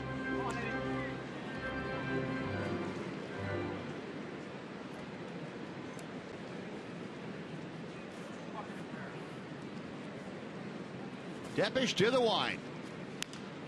And a pitch flared out of play to the left side. Still 2-2.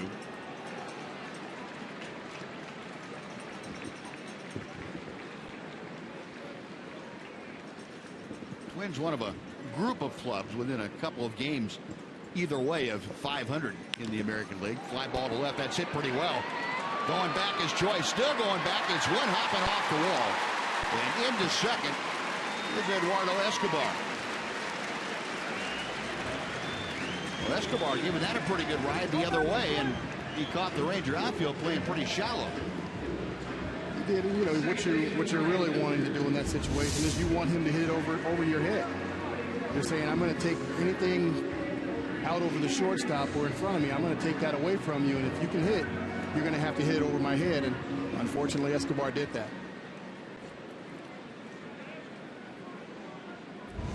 Well, a pair of base hits in the inning, but only one aboard now with one out as the pickoff of Aaron Hicks comes into play immediately.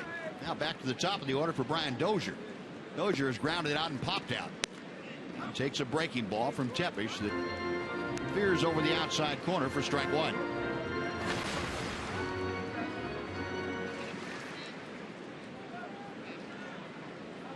Dozier with 18 of his 26 RBI here at home this year. Another one of the Twins hitters that has found the confines of Target Field to be very beneficial. Right center field over there. Leonis Martin tracks it down. Escobar staying at second. He's there with two outs now, and Joe Mauer coming up. And before Mauer steps in, let's take time for a Mazda game break. Once again, here's Dana Larson. Dana?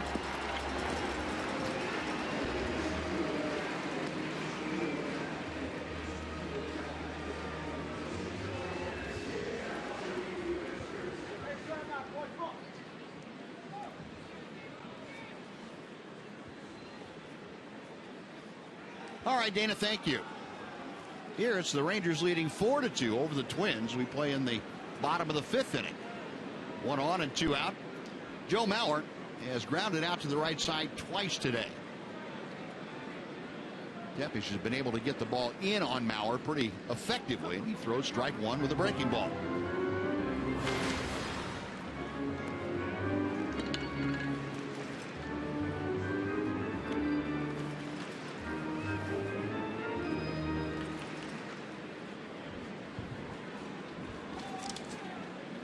Tepesch reading the signs. Chris Jimenez flashing him out. Now the right-hander back to the plate. Fouled away to the left. And Tepesch with the advantage in the count to Mauer. No balls and two strikes. Mauer currently hitting at .281. He for 10 years has been the mainstay of this offense in the middle of the order. The guy that would get on base, hit for power when they were at the Metrodome, but hit for average and drive in runs no matter where they were playing. 0-2 pitch. He just does get a piece of that to stay alive.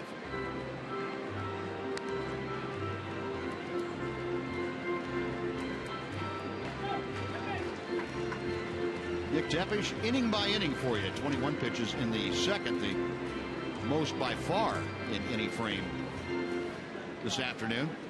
Only 8 in the third.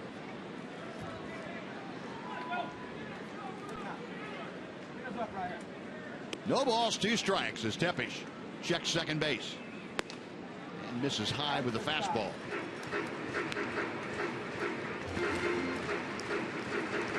Nick approaching that 70 pitch level, still very modest number, considering he's working with two outs in the fifth inning. Ron Washington hoping that his 25-year-old right-hander can take him deep into the ball game again, as he did last time. Tepesch got into the seventh inning in his last start. Ground ball to the right side. Right there is Odor, who gobbles it up on to first, and that will do it. Twins get a couple of hits, but strand one. We finish 5. The Twin Cities, the Rangers 4, the Twins 2.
by Sonic. Today's jackpot is worth $1,100 and dinner for two at Sonic Drive-In.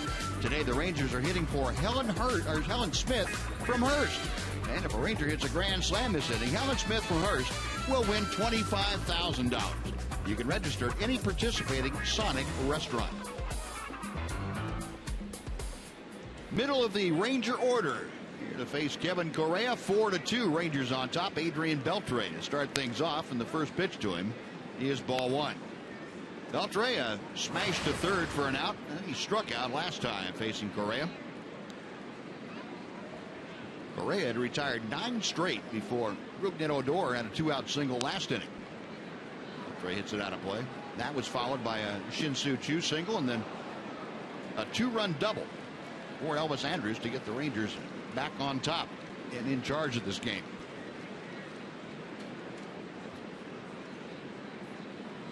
One ball and one strike. Correa from the extreme first base side of the pitching rubber deals outside, 2-1.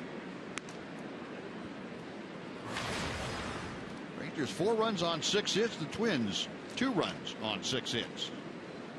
Beltre lifetime a .313 hitter against Twins pitching. He got jammed. Pitch inside, able to foul it back. 2-2.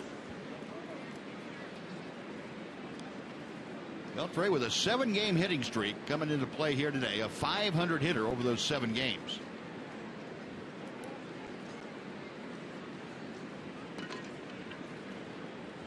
Correa to the wind, the 2-2.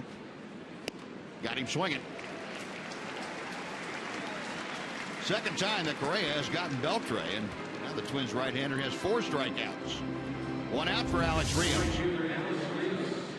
Beltre gets a fastball middle in. Just swings over the top of it a little bit too much. That's a pitch you won't see Adrian miss very often, especially when he's swinging the bat well. But no, it happens. Well, here's Rios, who is 1 for 2. Alex had a second inning single. He's also flied to right field. Hits that ball well to left field. Hooking down the line off the wall. Rios around first, headed for 2. He is in ahead of the throw from Josh Willingham. And but for a little more altitude, that ball was well out of here. That thing was smoked. Wow. Rios shot that out of a cannon. People talk about somebody swinging the bat well. You've got Beltre swinging the bat well. You've got Rios right behind him swinging the bat well. You've got Moreland swinging the bat well. So the middle of the order has been doing some damage. And Alex gets a fastball up and in and turns on it. And it was almost a play at second base because it got out there so quickly and bounced off the wall. I think he thought that was gone off the bat. I can understand why. That yes. Had a little bit of topspin on it. It probably would have gone. No, the Rangers now with 7 hits. Beltre or Rios with 2 of them. And Chris Jimenez will come up. The appeal over to first base saying that he missed first base. And umpire over there in charge of first base, Mike Estabrook, said no, he didn't. Stepped right in the middle of it. What's wrong with you guys? But Jimenez steps in. 1 for 2 today. Had an infield single. And also flied to left field. Correa checks second. The pitch is on the outside corner for strike 1. What do you think the speed was on this, Mac? 99. 101.6. Oh, look at you. Darn.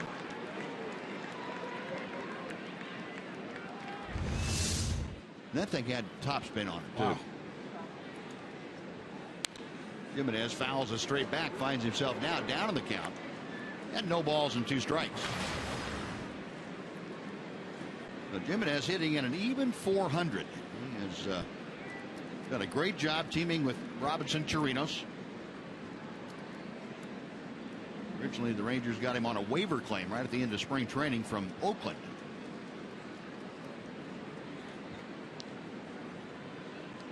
Correa, a long look in to Kurt Suzuki. Now the right-hander is ready and a check of second. Got him swinging. A fastball, and 90 miles an hour wouldn't light up a radar gun, but enough to throw it by both Beltre and Jimenez. 2 gone. Pretty pretty good indication, I would think, of the deceptiveness of Correa with the fastball and also the variety of other pitches that he throws. Yeah, it's definitely the other pitches that really keeping some of the Ranger hitters off balance a little bit. It's a 90-mile-an-hour fastball. It's an average fastball for a major leaguer. And to see a few guys swinging right through it. Leonis Martin, that'll end the Ranger 6th inning. No runs, a hit. Alex Rios left stranded at second. After 5.5, it remains the Rangers 4, the Twins 2 on Fox Sports Southwest.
Among us. In 2007, Danny Dudek was paralyzed from the knees down from an IED blast in Iraq. Since, he has gone on to win 7 gold medals at the Warrior Games.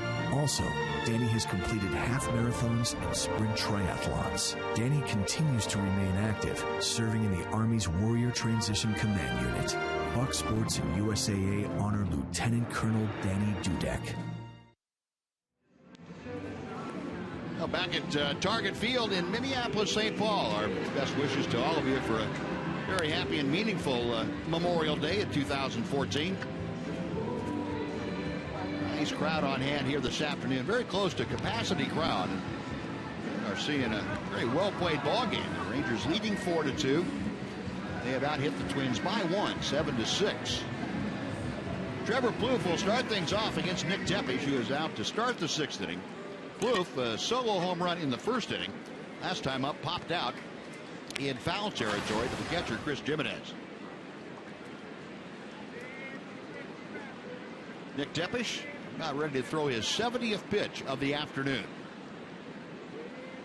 And he misses low and outside for ball 1.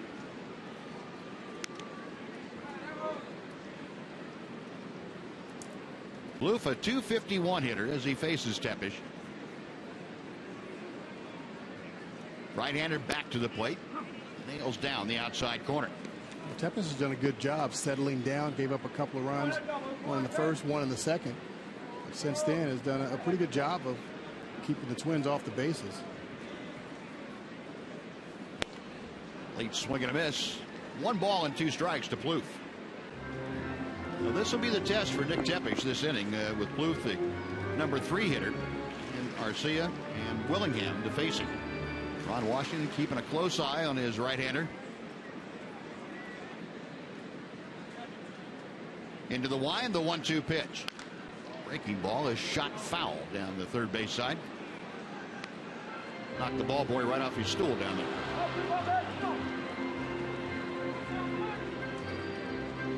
An error on the front row.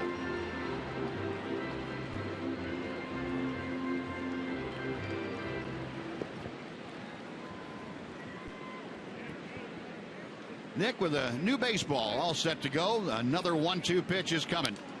And a foul to the right.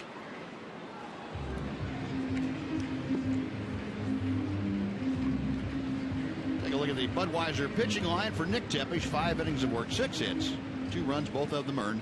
He has not walked a hitter, and he has struck out 4 this afternoon. Another 1-2. Just missed down and away, and Pretty good attempt by Tepish. 2 balls, 2 strikes. You know, as a hitter, when you can't figure out what that pitcher's going to throw you and when, it makes hitting that much more difficult. If you've got an idea, he's established that pattern, and you've been watching the game and how he's been pitching you. You know, the more you can understand what he's trying to do to you, the better your chances are of getting a hit. Payoff pitch on the way, and he popped him up on the right side. It's Moreland drifting into foul territory, makes the catch.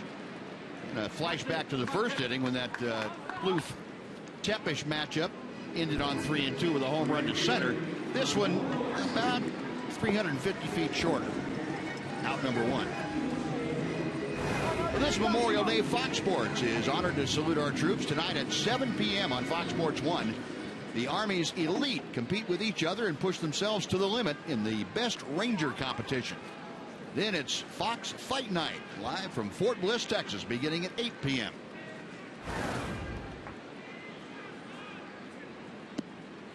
Swing and a miss by Arcia for strike 1. Oswaldo Arcia had a double in the first inning, was thrown out trying to stretch it to 3. Last time up, he hit kind of a humpback liner out to Rugnet Odor at second. Rangers in the infield shade him well around to the right, although not an extreme overshift. And Tepish saying, okay, try and hit that ball the other way. Arcia had no chance. He took it right off the knuckles.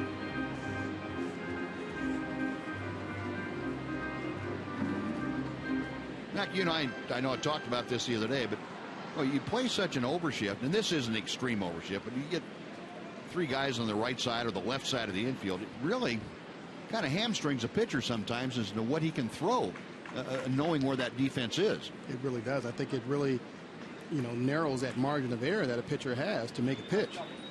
If he's just a little bit off, it's going to go against the shift. Arcia hits one right up the chute. Boy, that thing is up there a mile. Kind of zeroing in on Chris Jimenez makes the catch. He ran around in circles a little bit trying to locate it, and finally did, and made a very good play. That's out number 2. That's not a very easy play to make, especially with this type of sky. Day game, and a lot of people think that, hey, it's daytime, you should be able to see the ball a lot better. No, you see the ball better at night. You've got all this glare that's going on out here, and you've got a hazy sky right now. And especially for a catcher to make that play, the ball goes up. You've got to flip your mask off. You've got to turn around. You've got to find it. You've got to stay with it.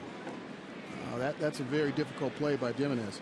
Yeah, and you look up in the sky, the shot we have from the sky behind home plate and now right up above us, it's about the same color as a rubbed up baseball. Right. There's not a whole lot of distinction in the color of the sky and the ball. No, there's not. I think a lot of guys would rather play at night. I mean, day games are great, but it's a lot more difficult to see. And you played in one of the notoriously toughest places here in the Twin Cities to catch a fly ball, and that was a Metrodome. That was nearly impossible. If you took your eye off of it, you really couldn't take your eye off of it in the Metrodome because you would literally lose it in the roof. So every time we came into town, it was, hey, we'd have to practice that. Don't take your eye off the ball. Just you have to know where you are on the field, especially in the outfield. You have to know where you are, so you can't take your time if you're in the outfield to look and see where the wall is and then turn around and hope to pick that ball back up. More times than not, if you took your eye off of it, you lost it. And the dome, the color of the dome was identical to the color of the ball, wasn't it? No question. No question. And that's just, I never understood that. I never understood why you couldn't paint the dome something else? Yes. Change that color. Man, it was difficult catching anything in there. Well, that was the loudest place I ever played. Wasn't it, though? Oh. Remember a few sellout crowds doing games back in the 90s that they had in there, and you couldn't hear yourself thinking. We had headsets on like we do now. You still couldn't hear yourself. No. Couldn't hear anything on the field. You could have your shortstop partner next to you on the field and be screaming at the top of his lungs and not hear anything. Beltre on the run and just gets it. And you may have Ron Gardner coming out. Yeah, he is saying, okay, keep the Rangers on the field. What a challenge that. The call is out at first base. That was made by Mike Estabrook. And for what it's worth, from up here, it looked like Mitch may have come off the bag a little bit early, a little before the ball got there. But Ron Gardenhire is positioning himself so he can see his replay man in the dugout, in the Twins dugout, and whether he should challenge it or not. And Gardenhire is talking to Estabrook about the play. Boy, that is close. That's very close. That is close. Probably have to have maybe an angle down the line. We'll get a chance to look at it here. There's the catch, and it looks like he's got that toe on there. Be darned if I can tell. So the challenge has been put in. Jerry Lane, the crew chief and third base umpire, will take Mike Estabrook along with him. He'll get the headphones on and hooked up to New York, and the crew at the replay command center in New York will review all the video, come up with a determination. So once this happens, now the call is out of the umpire's hands here at the park. It is in the hands of folks in the replay command center in New York, and they will issue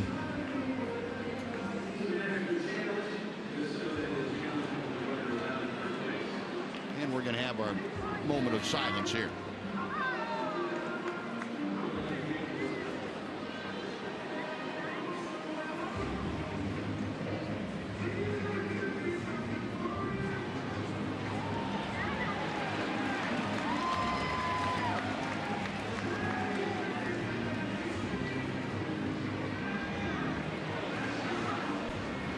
Now the call has been made.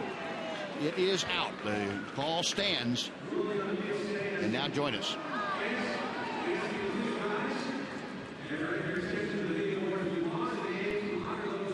Service to our nation by taking part in the national moment of remembrance at 3 o'clock.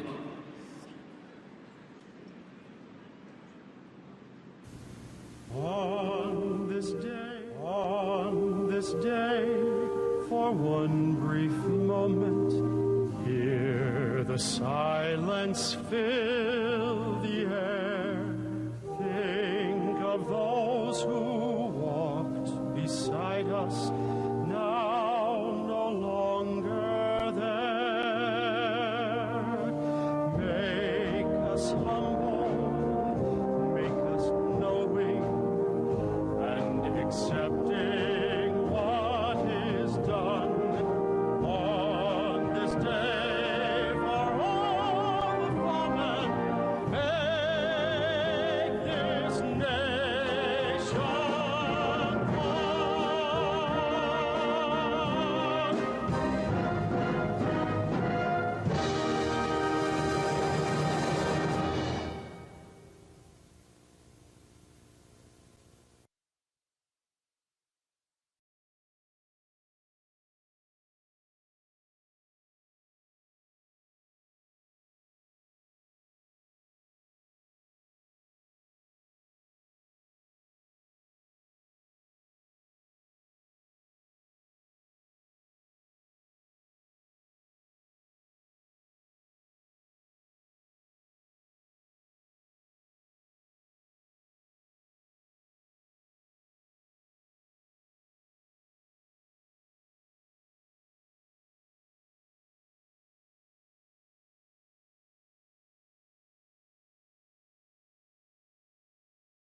for the top of the seventh inning. Rangers 3 of 4 runs today, scored after 2 had been out in an inning.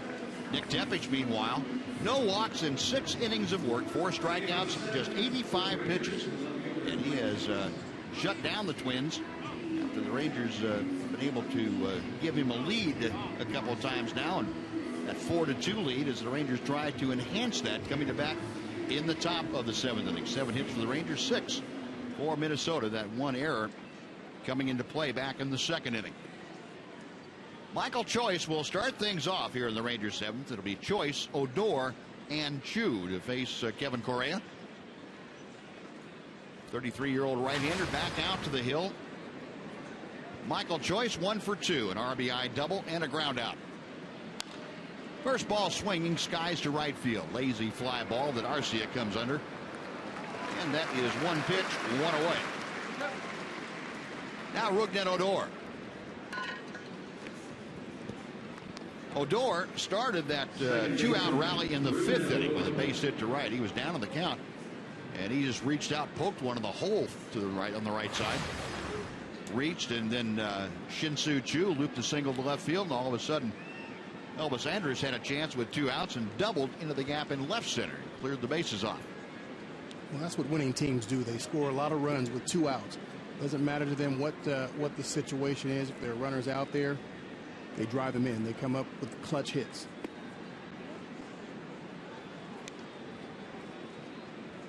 You know, we talk, Mac, about hitting being contagious. Certainly winning is, but is that kind of thing contagious too, where once you get it done one time, you say, hey, that's a pretty good thing for us to do with 2 outs? It really is. It's very contagious. You want to go up there and you want to outdo the guy that was in front of you, or you don't want to be the weak link in the chain. You want to continue. If the guy in front of you got a hit, drove in a run, you want to do the same thing. So you want to keep that gravy train moving. 2 balls, no strikes to count to Odor. Correa with his 87th pitch of the afternoon, and Rougned taking all the way. It's 2-1. Hey, Odor, for just 20 years of age, has picked up things very quickly. I mean, he's doing things now that 2 weeks ago, 2.5 weeks ago, that you didn't see him do. But like taking on a pitch like right there, where his job is to get on base. He's going to ground out to second, but that was a pretty good at bat, pretty mature at bat for a 20-year-old. Right. Those are quality at bats that you put together. He didn't end up getting a hit, but they're quality at bats. And those are the things that Wash is looking for, and that's going to determine if he's going to continue to run this kid out there. Hey, it's 2-0. We've got a 2-run lead. You've got a 2-0 count. You're not that power guy. You're not going to be hitting the ball into the stand. So work the pitcher a little bit. This is your 3rd time through seeing him. He's at 85 pitches or so. Make him work. Try to get him out of there. So those are the things that really are going to determine how much Odor plays. Here's Chu with a base hit in 3 trips. And not just doing it for yourself. You're doing it for the other guys, too, because your teammates benefit from you having a longer at bat. They do. We get to see what a pitcher has, what he's doing, if he's going to change his pattern all of a sudden in the 7th inning, or what he's going to do. Chu lofts a fly ball deep to right center field. Hicks is going back right in front of the 403 marker. And he makes the catch. Boy, Shin-Soo Choo has twice flied out to the deepest part of the ballpark. Rangers gone in order. It is 4-2 Texas. And now please join us at Target Field as folks here stand and honor America with God Bless America. Please rise and welcome 2014 Twins Fest audition winner Alec Waters from Buffalo High School. He's going to lead us in the singing of God Bless America. God bless America, land that I love. Stand beside her and guide her through the night with a light from above. From the mountains to the prairies, to the oceans, wide with foam. God bless America, my home sweet home. God bless America, my home sweet home.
To appear in this year's All-Star Game if you vote online up to 25 times and select the Rangers as your favorite or other favorite team. You'll receive a ticket offer good for 50% off select games in August and September. Just visit TexasRangers.com/vote today. Like they say, vote early, vote often. And this is illegal, and this is legal to do it.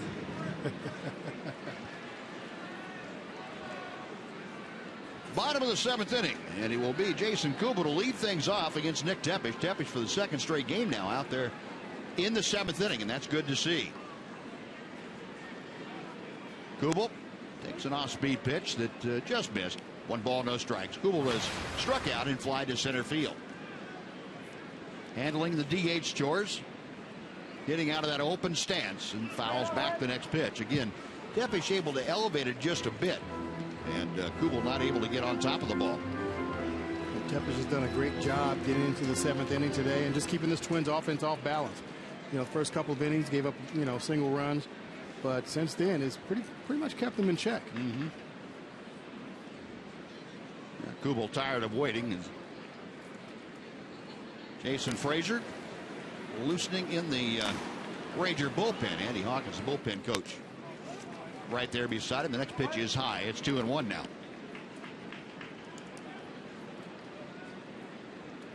Rangers 4 runs on 7 hits. Twins 2 runs on 6 hits. The 2-1, and that's fouled out of play to the left. Tepesch, as you see, his next pitch will be his 90th of the day, and that's a very good mark considering he's working here in the bottom of the 7th inning. Yeah, he's been very economical with his pitches, and that's one of the things that's going to determine if a pitcher, how deep a pitcher is going to go into a ball game. That one kind of slipped out of his hand. The breaking ball stayed wide. The count is now full. So Kubel trying to start the 7th inning off by getting aboard Kurt Suzuki, the Twins catcher, waiting to be next. Tepesch to the wind, the payoff pitch. Rolled out to second base, and in shallow right field, Odor fields and throws him out. A good job by Tepesch coming in with something other than a fastball on 3-2 to Kubel, and he gets the ground out.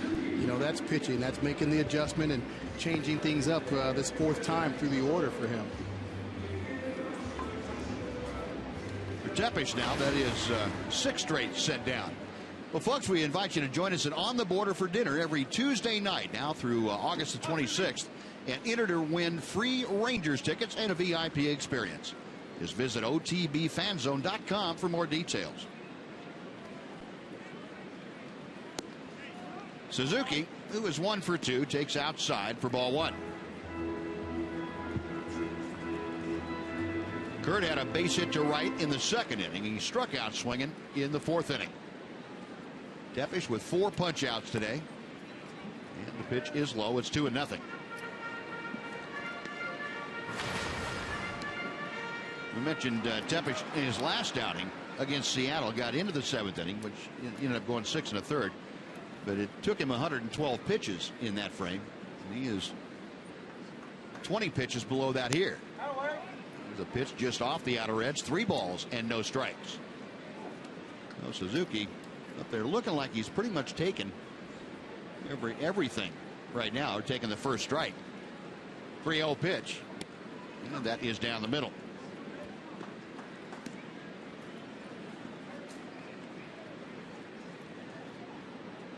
He'll probably take this 3-1 pitch as well. This is the part of the game where you've got to start thinking, hey, we're down a couple runs, and there you go. Make that pitcher throw some pitches, even if it's a strike. Now 3-2. Suzuki hitting 7th. Aaron Hicks, the center fielder, to follow. Suzuki, it kind of flies below the radar, but you go back since 2008, he's played the 4th most games of any catcher in baseball. And he's not a guy whose name jumps out at you, at least not like Brian McCann or Yadier Molina or A.J. Pierzynski. Payoff pitch to him. That's out of play down the right side. That will twist back about 15 rows. We'll come back and try it again. Now, Suzuki has been and is a steady, consistent producer. Great signal caller, and that's why, number one, he's been around so long. Right. Teams like that. You want somebody, number one, that can get back there and call a good game. And anything you get above and beyond that's just icing on the cake. To right center field. Leonis Martin got a pretty good jump, so he tracks this down easily. And there are 2 up, 2 away for Tepesch here in the 7th inning. It'll bring up Aaron Hicks. And before we see Hicks, let's take time. A Mazda game break. Once again, here's Dana Larson.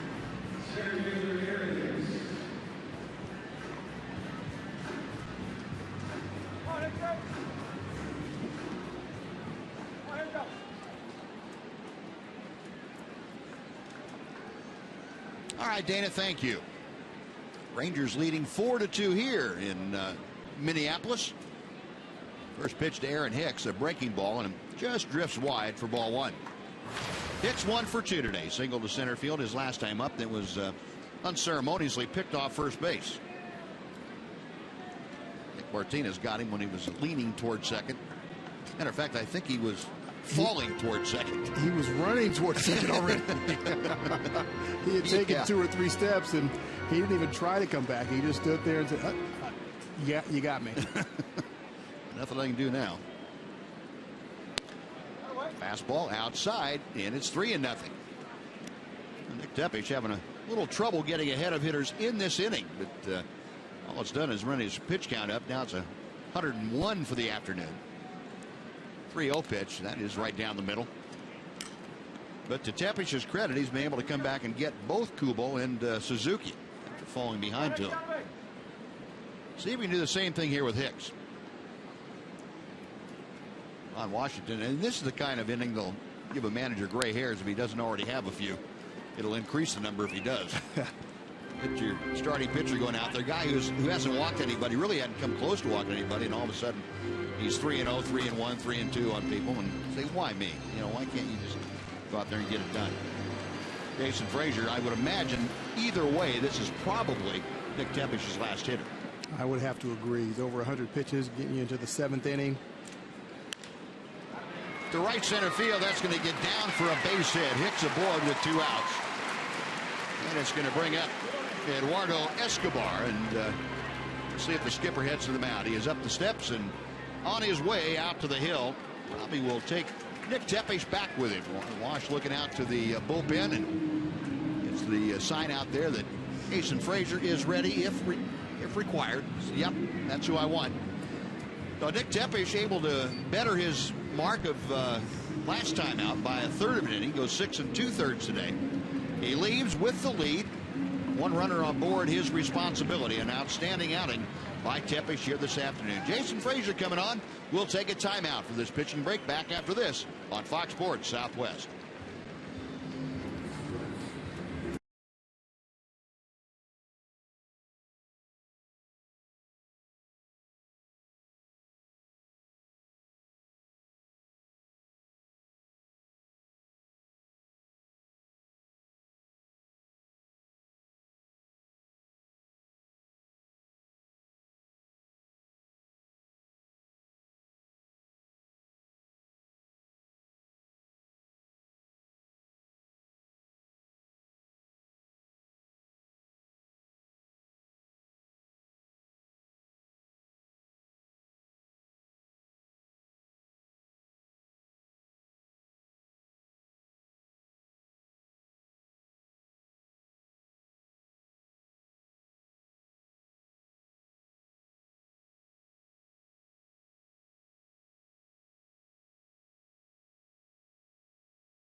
All about is the real heroes. I mean, we go out and get to play the game of baseball, and we're blessed with that gift. But at the end of the day, those guys make this country safe for us, and that's what we really look back and thank them for everything that they've done.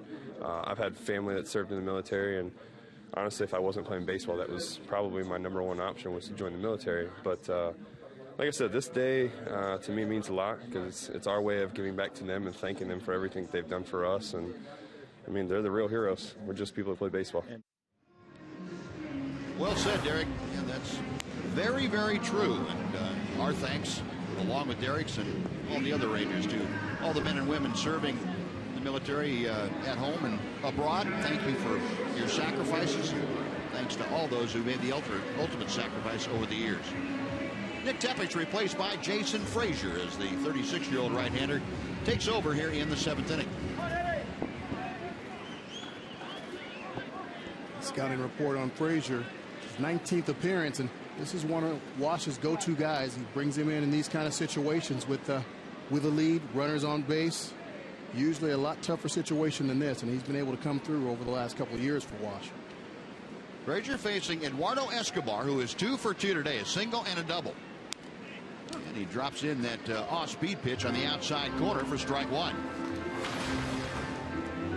Frazier last worked 3 days ago in Detroit, worked an inning in that ball game. He has inherited 13 runners. Excuse me, yeah, 13 runners. 5 of them have scored, so a pretty good percentage of stranding guys out there. Late swing and a miss, and Escobar now down on the count, 0-2 as Frazier goes off speed and comes back with a fastball. Our Echo pitch tracker showing you that right at the top of that strike zone. A classic low and away, high and tight pattern by Jason Frazier in the first 2 pitches. Aaron Hicks, the runner at first, with very good speed. The pitch fouled back to the screen by Escobar. We'll try it again.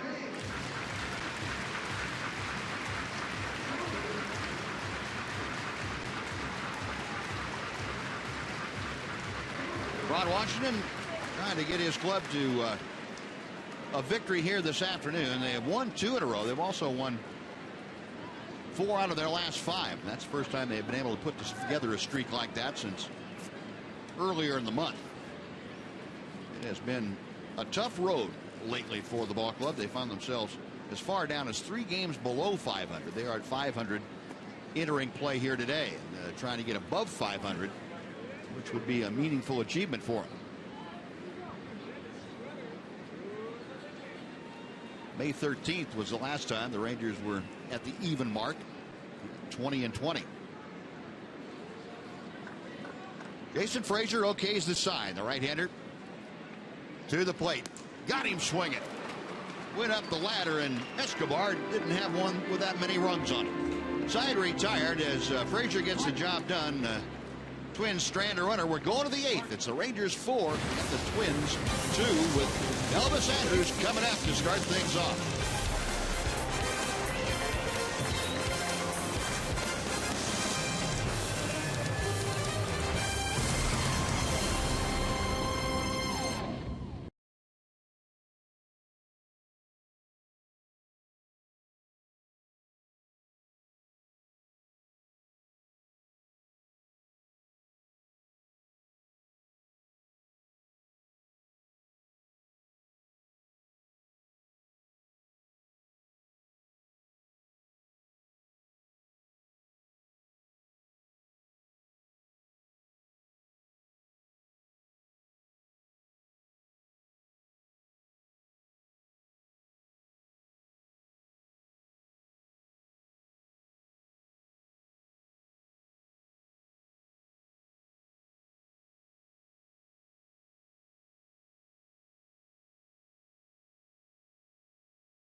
The AT&T fan photo of the afternoon. It's from Michelle.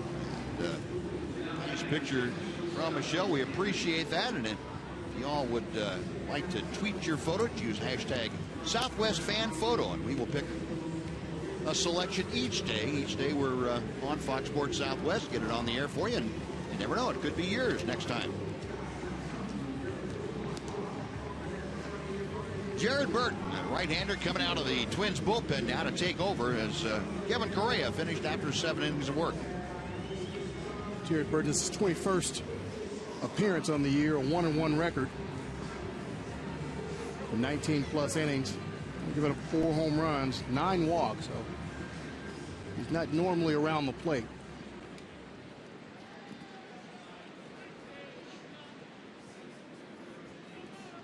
It'll be Elvis Andrus, Mitch Moreland, and Adrian Beltre to greet Jared Burton here in the 8th inning.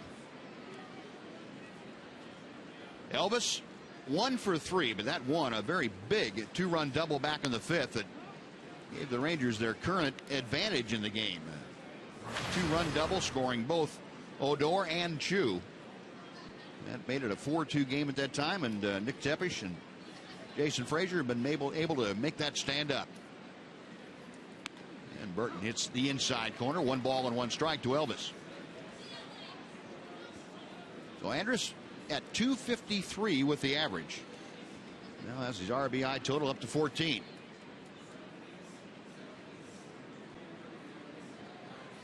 Outside and low. 2 balls and a strike. Elvis has been coming up with some big hits lately, even though his average is going in the opposite direction that he wants it to go in. He's been coming up with some big hits when he gets those hits. Trying to get aboard here to start the Ranger 8th inning. And a line drive over the leap of Dozier into right center field. Elvis a turn, but he will hang on as Hicks gets the ball back in. And Elvis Andrus, another multiple hit game, as he is now for 2 for 4 today, and that is his 3rd consecutive multi-hit effort.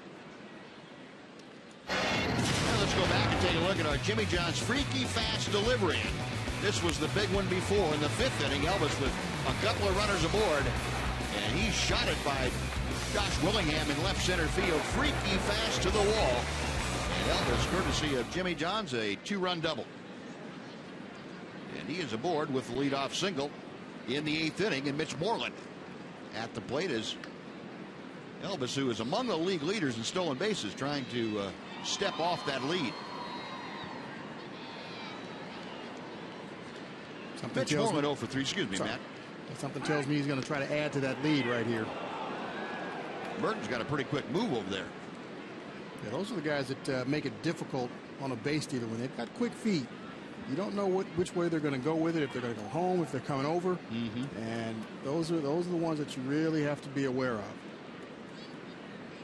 The guys that came up in baseball playing different positions, that learned not only the good footwork but the quick snap throws that you use as an infielder from time to time, that those guys put it to use on the mound and can really be tough on base runners.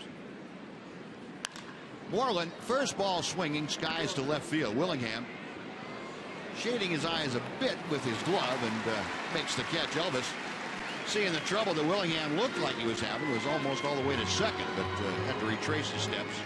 Moreland retired, 1 away for Adrian Beltre.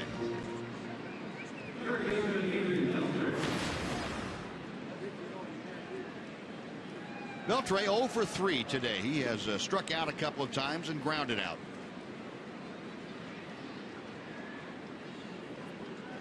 Well, this is kind of like a continuation of the series in Detroit, where the Rangers seemingly every day had different parts of the batting order, picking the rest of the batting order up.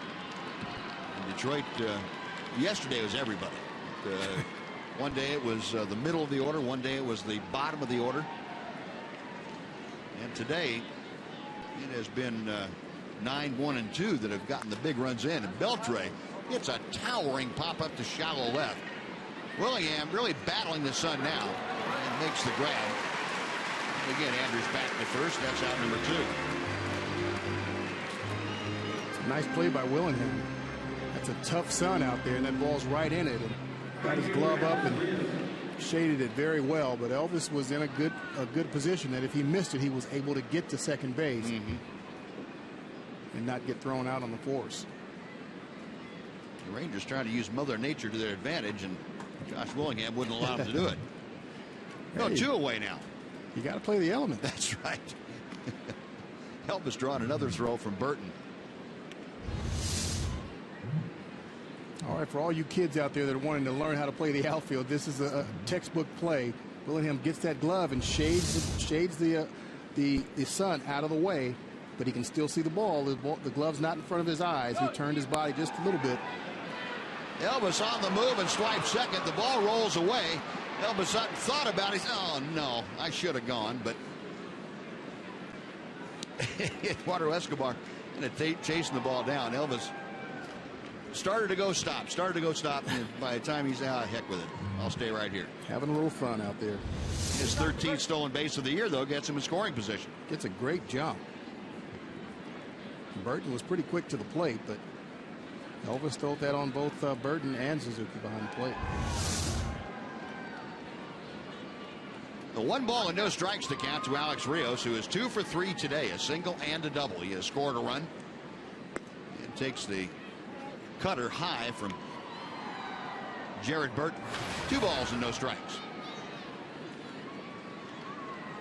Well, Alex, that batting average now up to 322. Runners in scoring position. He has had a little more trouble with it. 268, as you saw. That's outside, 3-0.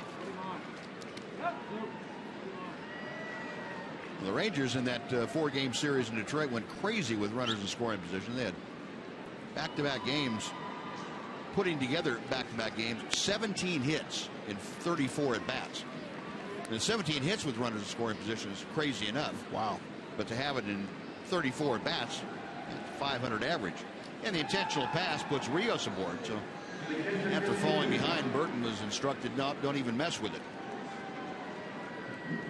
Now before Chris Jimenez comes up, let's go down to John Radigan. John? Yeah, Buzz, having so much fun with the last few days here. Let's do it again tomorrow, shall we? We will have the Twins and the Rangers tomorrow evening. How about that? A night game tomorrow. AT&T Uverse brings you this preview of tomorrow's game as Alex Rios tries to stay hot tomorrow. He'll try to make it 7 straight games with multiple hits, and we'll play the Twins here at night tomorrow. Guys, back up to you. All right, John, thank you. You got to have a little caveat to that. Now, Minneapolis is so far north, it doesn't get dark up here until about 10 or 11 o'clock. So it may not be considered a full night game, but that's okay. 1-0 pitch on the way to Jimenez, and he swings through it. 1 ball and 1 strike. At least the start time says it tonight. Right, right. We'll go with that. 7-10 first pitch. And that matchup for you tomorrow night will be a good one. Yu Darvish and Phil Hughes. Hughes off to a 5-1 start with these Twins. Going to third, a line drive base hit down the left field line. Elvis will score. Rios being waved around third. The throw goes into second. The slide, Jimenez is safe. Both Andrus and Rios score, and a 2-run double for Chris Jimenez makes it a 6-2 Ranger lead.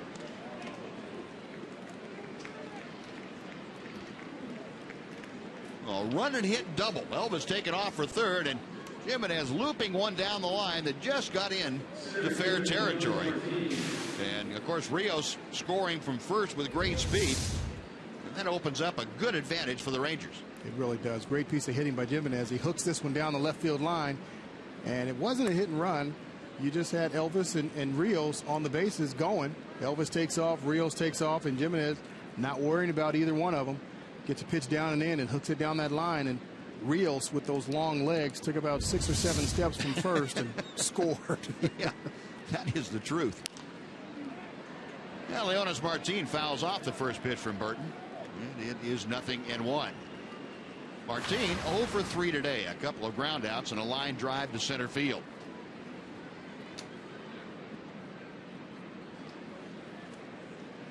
Leonis, after his 0 for 5 yesterday, has extended that hitless streak to 9 at-bats. Pulls one through the right side, a base hit. Coming around third is Jimenez. Here comes the throw from Arcia. The tag, he is safe at home plate. Able to slide around the tag by Suzuki. And the RBI single for Leonys Martin. It's a 7-2 Ranger lead.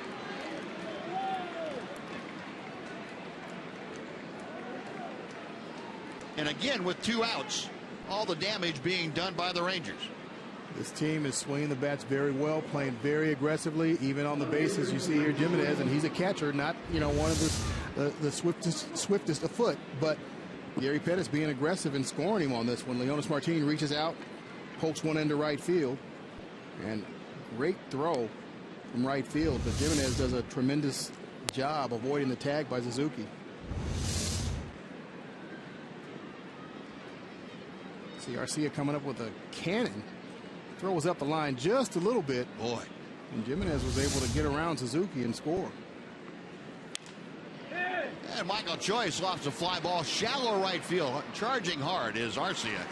He's there to make the catch, and that'll do it. But 2 consecutive 2-out run-scoring hits for the Rangers. Get 3 on the board. Bottom of the 8th coming up. Rangers now leading 7-2.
To that good pitching matchup tomorrow night, and Rangers trying to get off on the right foot here and win their 3rd in a row.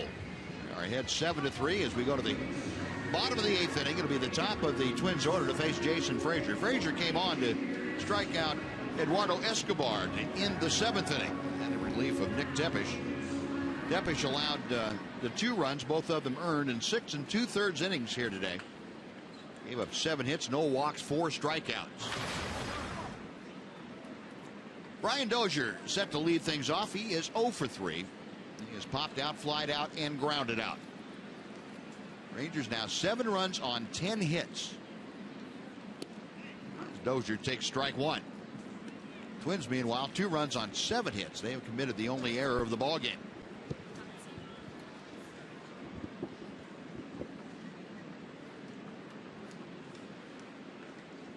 Frazier back to the plate. That's in the dirt. 1 ball and 1 strike to Dozier.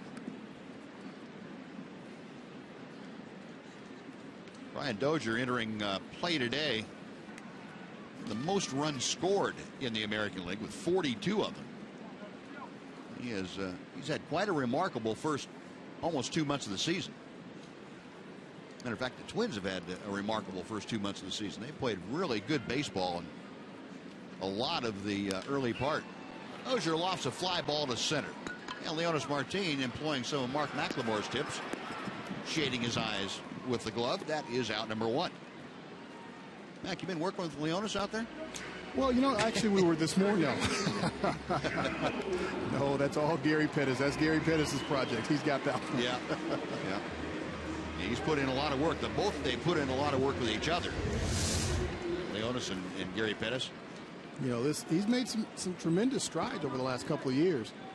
Just being able to do that and be relaxed about it, that a lot harder than it looks to do that, because the number one thing is you can't panic. So if you lose the ball in the sun, you can't panic. You have to sit there and wait for it to come out.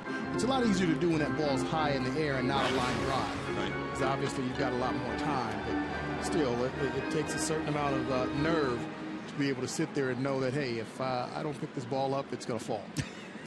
And it might hit me in the head. Yeah, it might fall right on top of my noggin. Mauer takes low and outside. 1 ball and 1 strike. Joe Mauer today has grounded out to the right side all 3 times. Those were against Nick Tepesch. Tepesch did a very good job against one of the best hitters in baseball. Wouldn't allow Mauer to get the good part of the bat on the ball, and Jason Frazier trying to continue that streak. Mauer with a 5-game hitting streak coming into play here today. Frazier ready for the 1-1.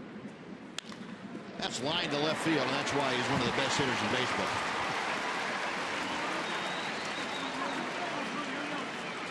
Pulled 3 balls against Nick Tepesch. Finally got a pitch away that he can handle, and he's got a base hit. Nice piece of hitting by Mr. Mauer. It's a fastball on the outside part of the plate from Frazier, and drills it into left field. He hits Frazier pretty well. Yep. Echo showing you that last track of that fastball. The 1 on 1 out. Trevor Plouffe 1 for 3 today. The first inning home run.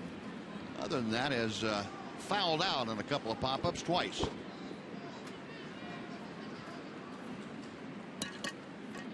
Frazier a high set, and the pitch to Plouffe jammed him. Little pop-up out by second base, and that's where Rougned Odor is positioned to make the catch for the second out. That got all up inside the kitchen of Trevor Plouffe, right up next to his knuckles. A few dishes in there as well. Yeah.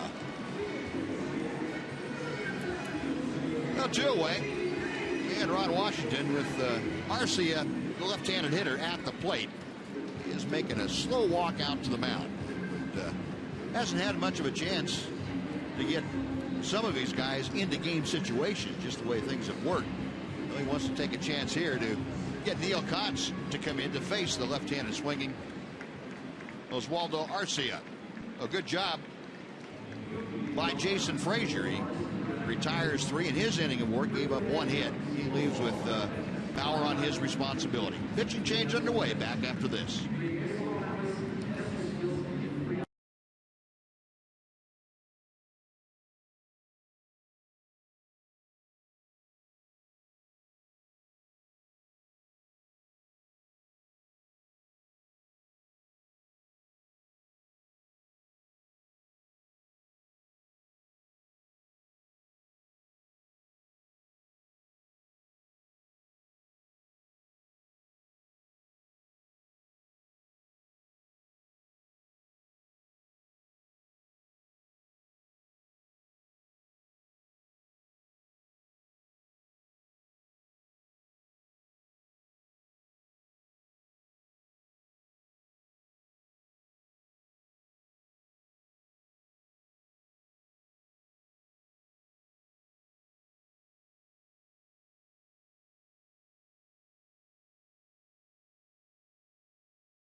Tomorrow's starters. Yu Darvish brings that 4-2 record with a .235 earned run average in against Phil Hughes, who's been the Twins' best starter.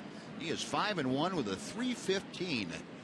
That will be 7 o'clock tomorrow right here on Fox Sports Southwest. Neil Cott's on to take over in this 8th inning. Arcia takes the first pitch outside from Neil Cott's. And the scouting report on Neil Cott's, this is his 24th game. That's second among Ranger relievers at a 1-3 record. He got off to a pretty rough start, but over his last 14 appearances, he's really turned things around and really dropped that ERA about 3-4 points. Walsh trying to get him in here to face a left-hander. He hasn't had the opportunity to do this very much. Arcia, a pretty good test for him. And that's cued foul off the end of the bat. It's a ball and 2 strikes. Neil working on that both the cutter and the four-seam fastball, trying to get him out away from left-handers. Well, that was his bread and butter last year. He just ate left-handers alive. Hasn't been able to do that quite as well this year. He's got Joe Mauer at first with 2 outs here in the bottom of the 8th. The 1-2 offering. A little giddy up on that fastball, but he missed high.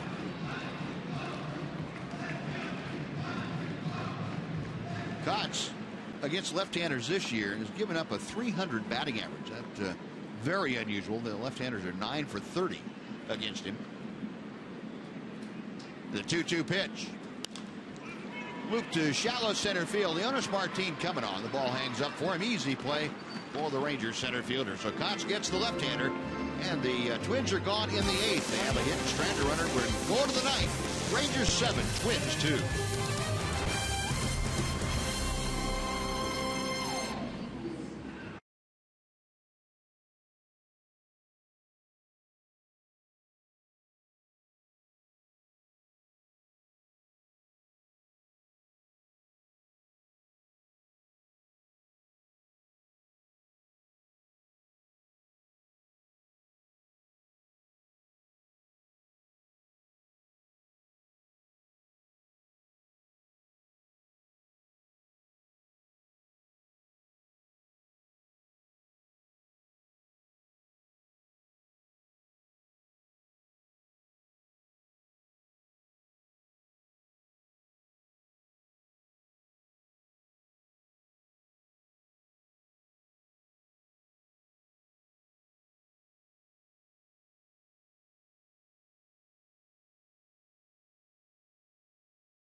Field Rangers 7 runs on 10 hits. They are leading the Twins, who have 2 runs on 8 hits. And as we head to the top of the 9th inning, it'll be Rougned Odor to lead things off. And the new pitcher on the hill, it'll be the left-hander, 31 years of age, from Marysville, Kansas. That is Brian Dunsing. And the scouting report on Dunsing, this is his 19th appearance on the year. 1.47 ERA, 7 walks, 8 strikeouts. So he can be a little erratic at times. It was one of the Twins' best relievers last year, here in 73 ball games for him. Dunsing's last outing was day before yesterday in San Francisco. Worked a third of an inning, had a strikeout in that ball game. On here to face the number 9 man, Rougned Odor, to start things off, to be followed by Shin-Soo Choo and Elvis Andrus. Dunsing's first pitch is inside, crowding Rougned. 1 ball, no strikes. Odor 1 for 3.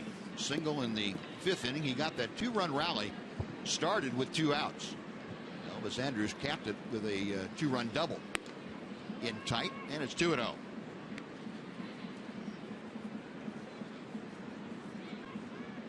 Odor up a couple of points on his batting average to .302. He came into the game hitting an even .300.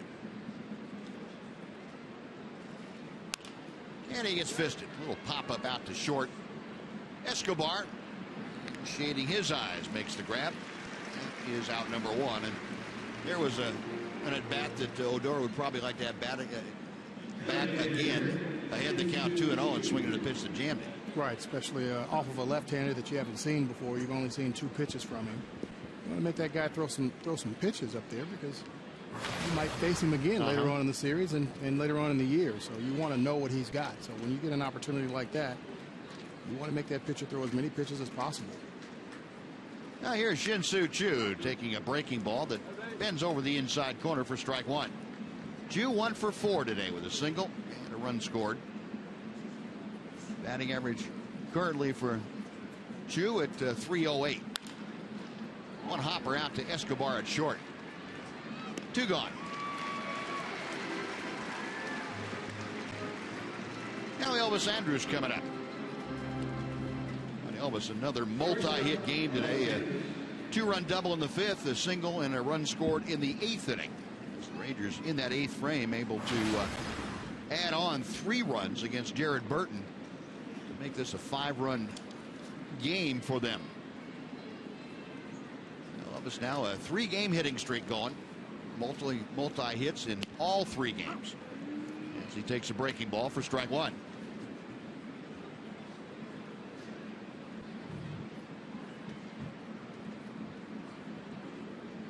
Dunsink back to the plate.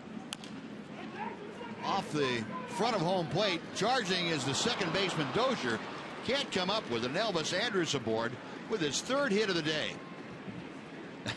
So, now Elvis stung the ball once in the 1st inning and had nothing to show for it. Now he hits one about 110 feet or so and gets a base hit out of it. Hey, you got to take those. You got to take them. All those line drives, you hit right at guys, and you hit this one like this. Man, you got to have it. You got to have it. You like those. Hey, 11 hits now for the Rangers here this afternoon, and they continue the onslaught on this road trip. They have been pretty much an offensive juggernaut at the first 2 stops. Here's Mitch Moreland, lefty against lefty, and there's a jam shot up the middle that Escobar will take to the bag for the force, and that'll do it for the Rangers in the 9th inning. No runs on a hit. They strand 1. They've got 5 in the game. Bottom of the 9th coming up. Rangers leading 7-2.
Texas Rangers baseball on Fox Sports Southwest is brought to you by Southwest Airlines.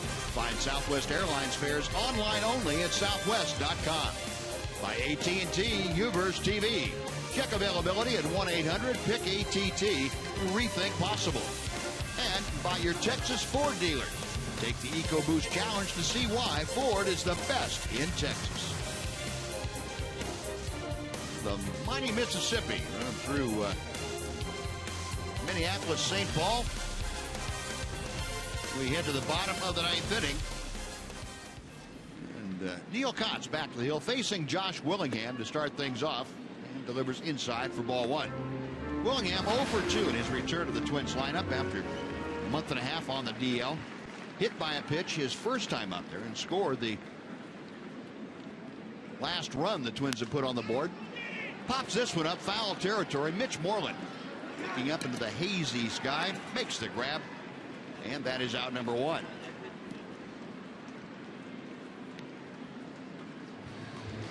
Mac, you and I were talking about the little bit of foul territory that is here at Target Field. We've had 4 foul pop-ups by the Twins today. Weird. You know, I don't know how those could stay in play and not go into the seats, but they didn't. There's not much foul territory to play with here. I didn't particularly mind that, you know, back in the days, but you know, there are some places that just had too much foul territory. Like Oakland? Oakland. You don't like that too much? Don't like that. That's way too much ground to cover. Eduardo Nunez is the pinch hitter for Jason Kubel. Late swing and a miss against Neil Kotz. Nunez, you saw a 250 hitter, just 32 at bats so far this year. Kubel, by the way, finished the day 0 for 3. And Kotz fires a strike in there. It's 1-2.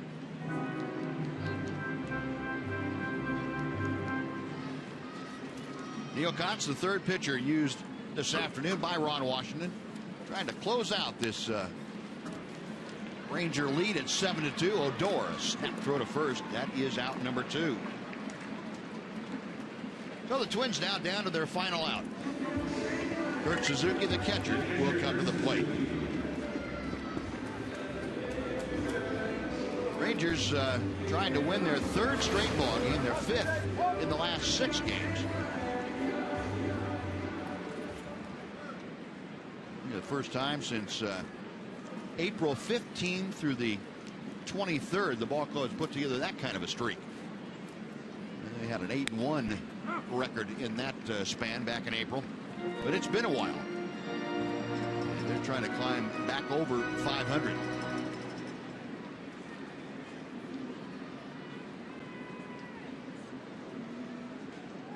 Oh, 1 pitch. Suzuki chops it foul. Now the Twins down to their final strike.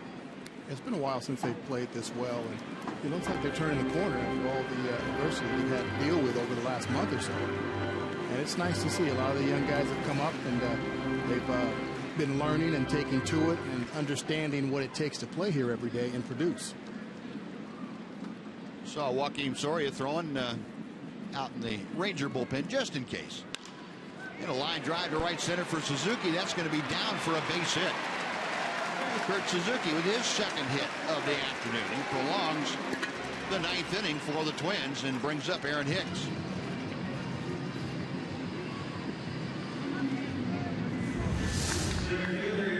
Kotz tries to go inside, and that's kind of Suzuki's bread and butter. He's a good inside-out hitter. He uses the whole field to hit and drives this one into right center field for a single. There were several years back on the 2006, 2007, 2008 range that Suzuki hit that ball out of the park. He had turned on balls a lot more back then. Doesn't quite do that anymore. Here's Hicks, and the strike is delivered from Kotz, which is a good thing. Yeah, he used to wear the Rangers out. He did. Always been a thorn in their side, and it always seemed to be a home run down the left field line on the stairs in Oakland. Yep.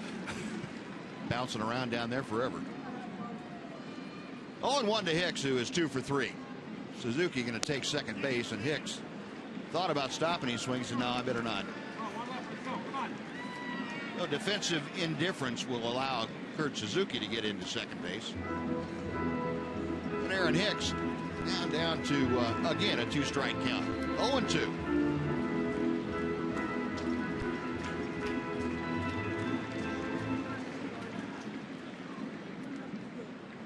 Kotz, a long look in. Now the left-hander is set.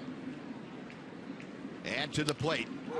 Gets Hicks on the fists, and that's fought off into the seats. Well, again, tomorrow night, Yu Darvish and Phil Hughes, a 7 o'clock game, 7:10 first pitch.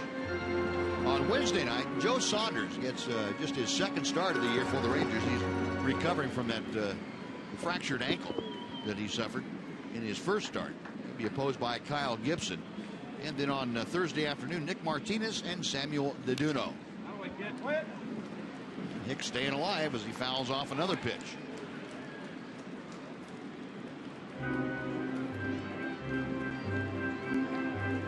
Rangers with a win here this afternoon will get back over 500 on the road also, as well as their record overall. 12-12 currently on the road for the Rangers. Caught set, another 0-2 pitch is coming. It's in the dirt.